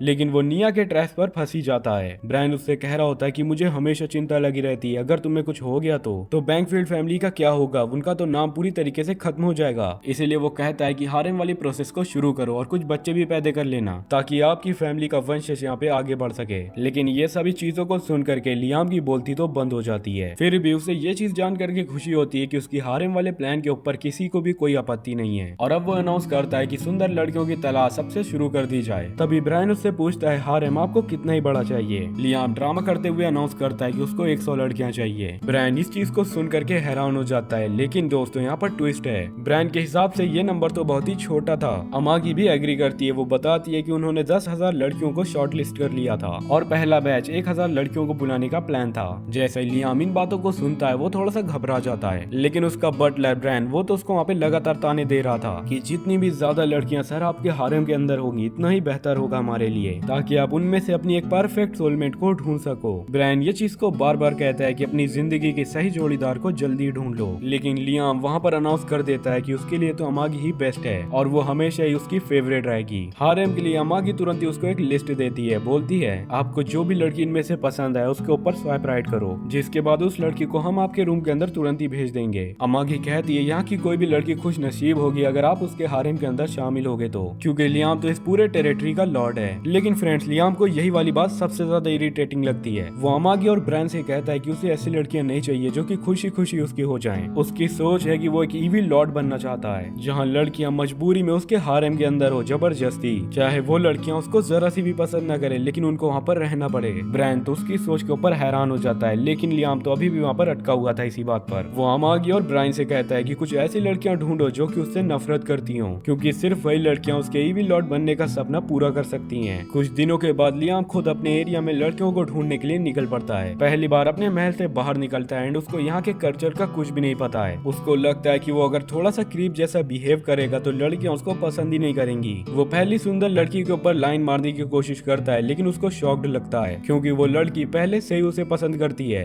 बस क्योंकि वो हैंडसम लग रहा है। वो उससे खुश होकर के पूछने लग जाती है कि क्या आप सच में मुझको प्यार करते हो। तभी वो अपनी नोज रिंग से एक बबल को उड़ा देती है। लियाम ये चीज को देख करके डिस्कस्ड हो जाता है। फिर वो देखता है कि आसपास की सभी लड़कियां अपनी नाक के रिंग से बबल्स निकाल रही हैं। फिर वो एक लड़की से पूछता है कि ये सारी चीजें क्या हैं, जहाँ पर वो लड़की बताती है कि ये लेटेस्ट फैशन ट्रेंड है, ये सभी लड़कियों में पॉपुलर है। लियाम का उस लड़की के ऊपर बिल्कुल भी इंटरेस्ट नहीं रहता और वो वापस से अपने महल के अंदर चला जाता है, लेकिन एक नोज रिंग को वहाँ पर खरीद लेता है। थोड़ी देर के बाद अमागी और ब्रायन वहाँ पर आते हैं एंड वो दोनों लियाम को देखते हैं कि वो वही नई फैशन वाली नोज रिंग को पहने हुए है। लियाम वहाँ पर टायर्ड होकर के बोलता है यहाँ की लड़कियों का टेस्ट तो कितना बेकार है, अगर उनको ऐसी सारी बकवास चीजें कूल लगती हैं। अमागी कहती है ये बबल रोज रिंग यहाँ पर क्यूट है। अमागी कहती है कि तुम जरा सी मुझे दिखाओ, जिस पर वो मना कर देता है। फिर जिसके बाद वो नोज रिंग को पैर तले कुचल देता है एंड कहता है कि ये बहुत घटिया है और तुरंत ही इस चीज के ऊपर बैन लगा देता है। जिसके बाद वो कंप्लेन करता है कि इस कंट्री के फैशन ने उसको बहुत ही डिसअपॉइंट किया है। उसको लगा था यहाँ पर टाइट ड्रेसेस वाली मॉडर्न जमाने वाली लड़कियां रहती होंगी। लियाम को तो बस ऐसी ही लड़कियां मिलती हैं जो कि नाक के रिंग से बबल्स निकाल निकालती हैं। उसको ये चीज बेकार लगती है जब वो वहाँ पर नोटिस करता है यहाँ पर की लड़कियाँ पूरी बॉडी को कवर करने के लिए एक अलग तरीके का सूट पहनती हैं, जिसकी वजह से उनके अंदर की जरा सी भी स्किन बाहर नहीं दिखती। अमांगी कहती है कि ये नया फैशन है जो कि लोगों ने खुद ही बनाया है सन की लाइट से बचने के लिए। वो बताती है कि बैंकफील्ड के लोग अपना फैशन खुद ही से डिसाइड करते हैं, यही यहाँ की कल्चर है। लियाम को ये चीज बिल्कुल भी मंजूर नहीं होती और वो वहाँ पर बोलता है अब वो यहाँ की फैशन इंडस्ट्री को बदल देगा। तुरंत ही अमागी को कुछ डिजाइनर्स और सुंदर लड़कियों को हायर करने के लिए बोल देता है ताकि जब लोग उन्हें खूबसूरत कपड़ों में देखेंगे तो वो भी उन लोगों को देख करके इंस्पायर हो जाएंगे और बोल्ड फैशन करने लगेंगे। वो सोचता है कि एम्पायर की सबसे मशहूर मॉडल को वो बुला ले, लेकिन अमागी बोलती है कि उसकी फीस पूरे साल के बजट के बराबर है। लियाम तुरंत ही मॉडल बुलाने का प्लान वहाँ पे ड्रॉप कर देता है, लेकिन अब भी चाहता है कि पैलेस के अंदर सुंदर लड़कियां हों जिनको कि वो अपनी मर्जी से रेडी कर सके। अमागी बोलती है कि पैलेस के अंदर काम करने के लिए सुंदर होना जरूरी है, इसलिए यहाँ के सभी वर्कर्स बहुत ही अच्छे दिखते हैं। लियाम मान जाता है कि ये बात यहाँ पर सच है। फिर ब्रायन वहाँ पे बताता है कि पैलेस की सर्वेंट अपनी मर्जी से उनके बेडरूम पर जा सकती हैं, क्योंकि नौकरी लेते वक्त वो सभी लोग कंसेंट दे चुकी हैं। लियाम को ये आइडिया पसंद तो आता है, लेकिन उसके इविल लॉर्ड वाले प्रिंसिपल से मैच नहीं करता, इसलिए वो सोचता है कि क्या वो सच में एक क्रूर डिक्टेटर बन सकता है। दूसरी ओर प्रिंसेस क्रिस्टियाना, जिसको कि लियाम ने पायरेट से बचाया था, अच्छी तरीके से ट्रीटमेंट हो जाने के बाद वो बिल्कुल से नॉर्मल हो चुकी है। वो बिल्कुल ठीक हो चुकी है और अपने पुराने जैसा शरीर पाती है। उसकी आंखों में आंसू आ जाते हैं क्योंकि बहुत सालों तक वो एक मॉन्स्टर की तरह जी रही थी। चाहे ये सपना ही हो, लेकिन क्रिस्टियाना बहुत ही खुश है। लेकिन डॉक्टर बताती है कि ये सपना नहीं है, बल्कि तुम सच में यहाँ पे ठीक हो चुकी हो। डॉक्टर बताती है कि उन लोगों ने एलेक्सर, एक मिरेकल मेडिसिन का यूज किया है जो कि हर एक बीमारी और चोट को ठीक कर सकती है। क्रिस्टियाना हैरान होकर के पूछती है कि क्या इतनी ज्यादा महंगी दवाई को यहाँ पे एक दूसरे इंसान के ऊपर ऐसे ही कैसे यूज कर देगा, जिसका देश ही खत्म हो चुका और वो पूरी तरीके से एक बर्डन बन चुकी हो। डॉक्टर बताती है कि ये सभी चीज यहाँ पे हमारे महाराज लियाम की वजह से है। उसी ने इतने अच्छे हॉस्पिटल बनवाए, डॉक्टर रखे ताकि उसके सिटीजन लोग अच्छी तरीके से अपना इलाज करवा सके, और आपके लिए स्पेशली यहाँ पे एलेक्सर मंगवाया ताकि आपको भी ठीक किया जा सके। क्रिस्टियाना ये बात को सुन करके बोलती नहीं जी। फिर डॉक्टर बोलती है कि अब उसके लिए रिहैब मुश्किल होगा। वो कहती है कि मैं सब कुछ करने के लिए तैयार हूँ। फिर डॉक्टर बताती है कि लियाम का मैसेज है कि अब उसको वहाँ पे अपना कर्जा चुकाना होगा। क्रिस्टियाना लियाम को याद करके सोचती है कि लियाम ने वहाँ पर उसने उसको हेल से निकाला एंड अब वो अपनी पूरी कोशिश करेगी अपने लियाम द मास्टर को खुश रखने के लिए। लियाम की कंट्री बहुत ही ग्रो करने लग जाती है एंड वहाँ के लोग यहाँ पे मजाक करते हैं कि अब उनके पास इतना काम एंड पैसा कमाने की इतनी ज्यादा अपॉर्चुनिटीज हैं कि वो लोग थक चुके हैं अब ये सारी चीजों से। दूसरी ओर गाइड भी बैठा होता है जो कि हमेशा से एक ऐसे बंदे को ढूंढ रहा है जो कि उसकी कंट्री में लियाम से खुश न हो। तभी वो अपने मन में यही कहता है कि उसने ऐसा क्या अच्छा कर दिया जो सभी लोग यहाँ पर खुश हैं, गरीब और परेशान नहीं है जैसा कि इनको होना चाहिए था। वो जल्दी से आर्मी बटालियन को देखता है जो कि लियाम को इंपीरियल आर्मी के 4 शिप से मिली हुई थी एंड उसने कोशिश की थी कि कुछ ईमानदार फौजी को भेजा जाए ताकि वो दोनों इविल लॉर्ड के खिलाफ बगावत कर सकें। पर सभी सोल्जर्स ने तो लियाम की वफादारी की कसम खा रखी है कि दूसरे नोवेल्स की जगह यहाँ पे लियाम सच में पायरेट्स के सामने खड़ा होता है और हमारा कितना ज्यादा ख्याल भी रखता है। फिर गाइड चेक करता है याशुशी को जो कि एक क्लब के अंदर अपनी रिटायरमेंट को फील कर रहा था। वो सोचता है कि अब उसे सेफ होना चाहिए क्योंकि लियाम को तो अब उसके बारे में पता भी चल जाए तो वो फिर भी कुछ भी नहीं करेगा, लेकिन उसने खुद ही अपनी किस्मत को खराब कर ली क्योंकि टीवी के ऊपर न्यूज आती है लियाम को इंपीरियल आर्मी ने मैन ऑफ द ऑनर दिया है पायरेट की बेस को यहाँ पर तोड़ करके वापस लाने के लिए। लियाम अपनी स्पीच के अंदर याशुशी का नाम लेने लगता है एंड उसकी काफी ज्यादा तारीफें भी करता है और याशुशी परेशान हो जाता है कि अब भी उसको लियाम के चक्कर में फंसना ही पड़ेगा। गाइड फिर से डिप्रेशन में चला जाता है। वहीं दूसरी तरफ पायरेट गोस अपनी ज्यादातर शिप को लेकर के इंपीरियल आर्मी से बच निकलता है, कुछ हजार शिप्स को डिकॉय बना करके। उससे कोई भी परवाह नहीं है कि उसके इतने सारे लोग यहाँ पे मारे गए एंड सोचता है कि बैंकफील्ड जाते जाते हम लोग इंपीरियल आर्मी के ट्रेनिंग ग्राउंड के ऊपर कैसे ही पहुंच गए। उसको ये चीज रियलाइज होती है कि वॉर्प गेट वाले नहीं हमें यहाँ पे धोखा दिया है, तो वो अपने असिस्टेंट से यही बात को कहता है कि चलो हम लोग चल करके उन्हें सबक सिखा दें। तभी गाइड उसके पास पहुंचता है एंड उससे कहता है कि तुम गुस्से का निशाना गलत जगह लगा रहे हो। गाइड कहता है कि असली दुश्मन तो यहाँ पे लियाम है जिसने कि उसका ट्रेजर वाला आइलैंड लूट लिया। गोस्ट तुरंत ही ऑर्डर्स को बदल देता है। अपनी क्रू से वो कहता है जल्दी से सारी सप्लाई को यहाँ पे रिफिल करो, हम लोग वापस से जा रहे हैं लियाम की टेरिटरी पर। गाइड खुश हो जाता है, उसको पूरा भरोसा है कि गोज अपनी पावरफुल फ्लीट के साथ लियाम के ऊपर हमला करेगा और उसको आसानी से हरा भी देगा। तभी लियाम अपने मेंशन के अंदर ब्रेकफास्ट को एंजॉय कर रहा होता है। रोबोटिक मेड उसके चारों तरफ बिजी रहती हैं, लेकिन उसके अंदर का कोई हिस्सा भी वहाँ पे सेटिस्फाइड नहीं लगता। वो अमानगी से पूछता है कि ईविल लॉर्ड का खाना यहाँ पर कैसे होता है, क्योंकि उसके हिसाब से ईविल लॉर्ड हमेशा बहुत सारे मीट खाते हैं, सुंदर औरतें हमेशा आस पास होती हैं, उसके लोग भी मजेदार जिंदगी जीते हैं। अमागी उससे पूछती है कि क्या अभी भी तुम अपने मीट वाले लेक और वाइन वाली चीजों को याद कर रहे हो। लियाम कहता है कि ये वाला प्लान तो मैं काफी दिन पहले ही छोड़ छोड़ चुका हूँ। अमागी फिर से पूछती है कि क्या आपको और खाना चाहिए या फिर ऑफिसर्स को लंच में बुलाएं, पर लियाम तो दोनों ही चीजों में इंटरेस्टेड नहीं है। लियाम ब्रेकफास्ट को कर रहा होता है, तभी अमागी सोच लेती है कि शायद से लियाम को चाहिए कि खूबसूरत लड़कियां उसका ब्रेकफास्ट कराएं। वो पूछती है कि क्या हारम की लिस्ट से कुछ लड़कियों को बुला दूं। लियाम अमागी से कहता है कि क्या तुम इन चीजों से ठीक हो।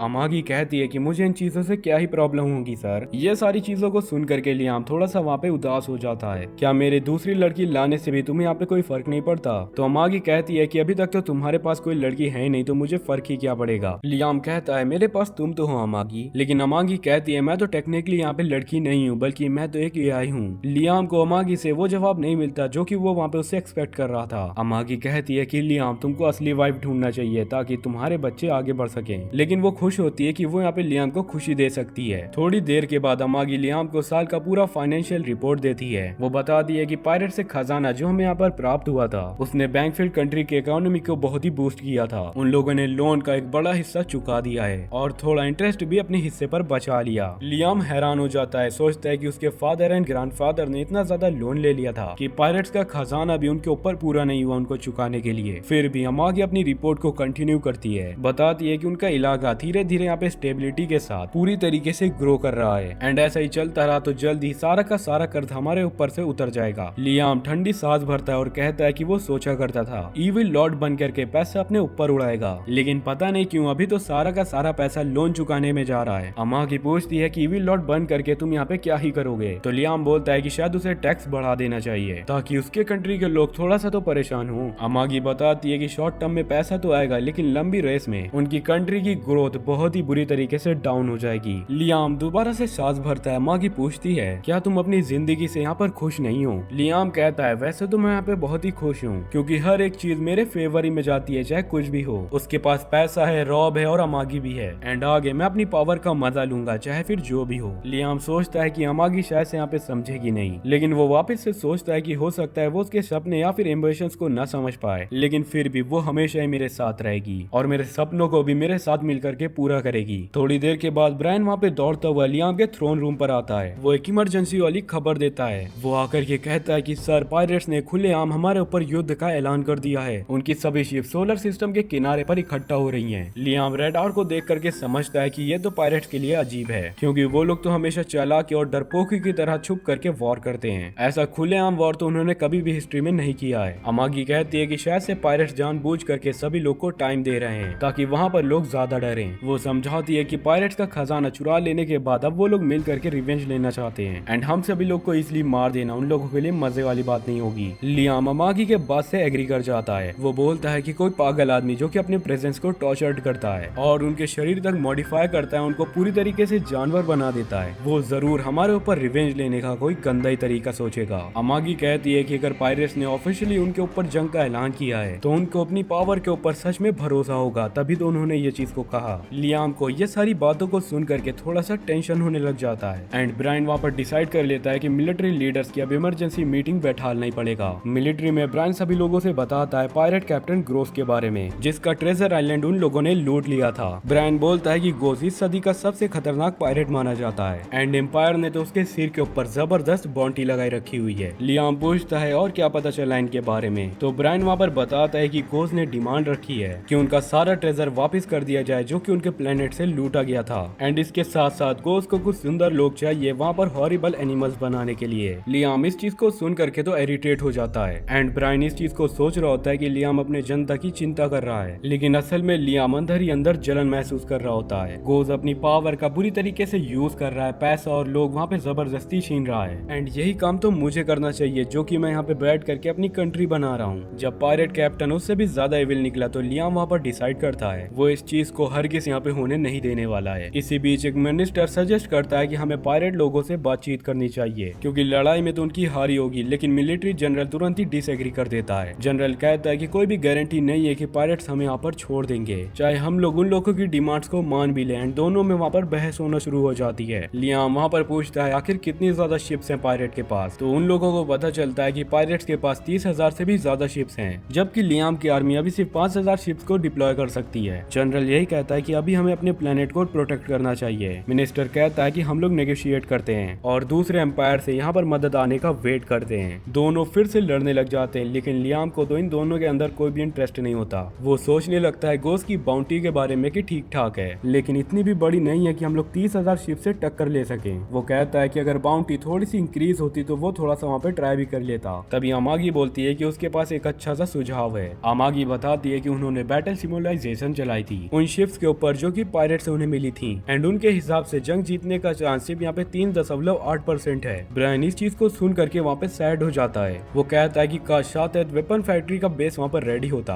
तो कुछ चांस हमारा जीतने का भी यहाँ पर बन जाता। ब्रायन लियाम को उसी वेपन के बारे में बताने ही वाला होता है कि तभी अचानक से टाइम वहाँ पर फ्रीज हो जाता है। लियाम चेक करता है कि सब सच में वहाँ पे फ्रीज हो चुके हैं। अमागी को जगाने की कोशिश करता है, फिर इधर उधर देखने भी लगता है कि अब वहाँ पर होने क्या वाला है जो ये सारी चीजें हो रही हैं। तभी गाइड वहाँ पर आ जाता है। लियाम उसको देख करके पूछता है कि अभी तुम यहाँ पर क्या कर रहे हो? अभी मेरे बेस के ऊपर एक बहुत ही बड़ी अर्जेंट प्रॉब्लम चल रही है। गाइड लियाम से बोलता है कि उसे पता है कि पायरेट्स की वजह से वो यहाँ पर थोड़ा परेशान है, एंड इस चीज को भी रिवील करता है कि ये पायरेट्स यहाँ पर उसी ने बुलाए हैं। लेकिन उसी वक्त लियाम उसके ऊपर शक न करे और बाद ही में सारा सच वहाँ पर आए तो गाइड वहाँ पर बोलता है कि उसने ये सभी चीजें उसकी भलाई के लिए करवाई हैं। गाइड कहता है कि लियाम तुम्हारी कंट्री के ऊपर कर्ज का बहुत बड़ा बोझ है, एंड इसीलिए मैंने पायरेट्स को बुलाया ताकि तुम उनसे लड़ करके उनको हरा दो और सभी पैसे का यूज करके वहाँ पे अपना कर्ज उतारो। लियाम बोलता है कि वो पहले से ट्रेजर आइलैंड में सब कुछ ले चुका है, लेकिन गाइड उसको एक्सप्लेन करता है कि वो सिर्फ एक छोटा सा हिस्सा है उनके ट्रेजर का। गाइड कहता है कि गोस्ट को हरा और पूरा खजाना और इज्जत अपने साथ पाओ। वो कहता है कि उसने ये सारी चीजें उसके लिए सिर्फ यहाँ पे प्लान की हैं। इसी के कारण गाइड ने उसे यहाँ पे गरीब नोबल के फैमिली के अंदर भी जन्म दिलवाया था, बल्कि कोई अमीर नहीं। गाइड कहता है कि अगर तुम यहाँ पे मुश्किलों को झेल करके आगे बढ़ते रहोगे तभी तो असली ग्लोरी तुम्हारे हाथ में आएगी। लियाम ये चीज को सुन करके खुश हो जाता है एंड गाइड का वहाँ पे शुक्रिया करता है क्योंकि गाइड ने लियाम के लिए इतना सब कुछ सोचा। गाइड वहाँ से चला जाता है, जिसके बाद टाइम वहाँ पर वापस नॉर्मल हो जाता है। तभी ब्रायन वहाँ पर अपनी बात को पूरी करता है, साथ एक फैक्ट्री के नए वेपन के बारे में। लेकिन लियाम उस लंबी सी वेपन के बारे में खुश नहीं होता। लेकिन फिर भी लियाम वहाँ पर ऐलान कर देता है कि वो अब यहाँ पे पायरेट कैप्टन खोज और उसकी पूरी फ्लीट को हरा करके उसका सारा खजाना छीन लेंगे। मिनिस्टर इस चीज को मना करता है कि ये यहाँ पर सही फैसला नहीं है, लेकिन लियाम उसे ये याद दिलाता है कि यहाँ पर असली राजा तो मैं ही हूँ, एंड मिनिस्टर तुमको मेरी बात माननी पड़ेगी, मैं राजा हूँ तुम नहीं।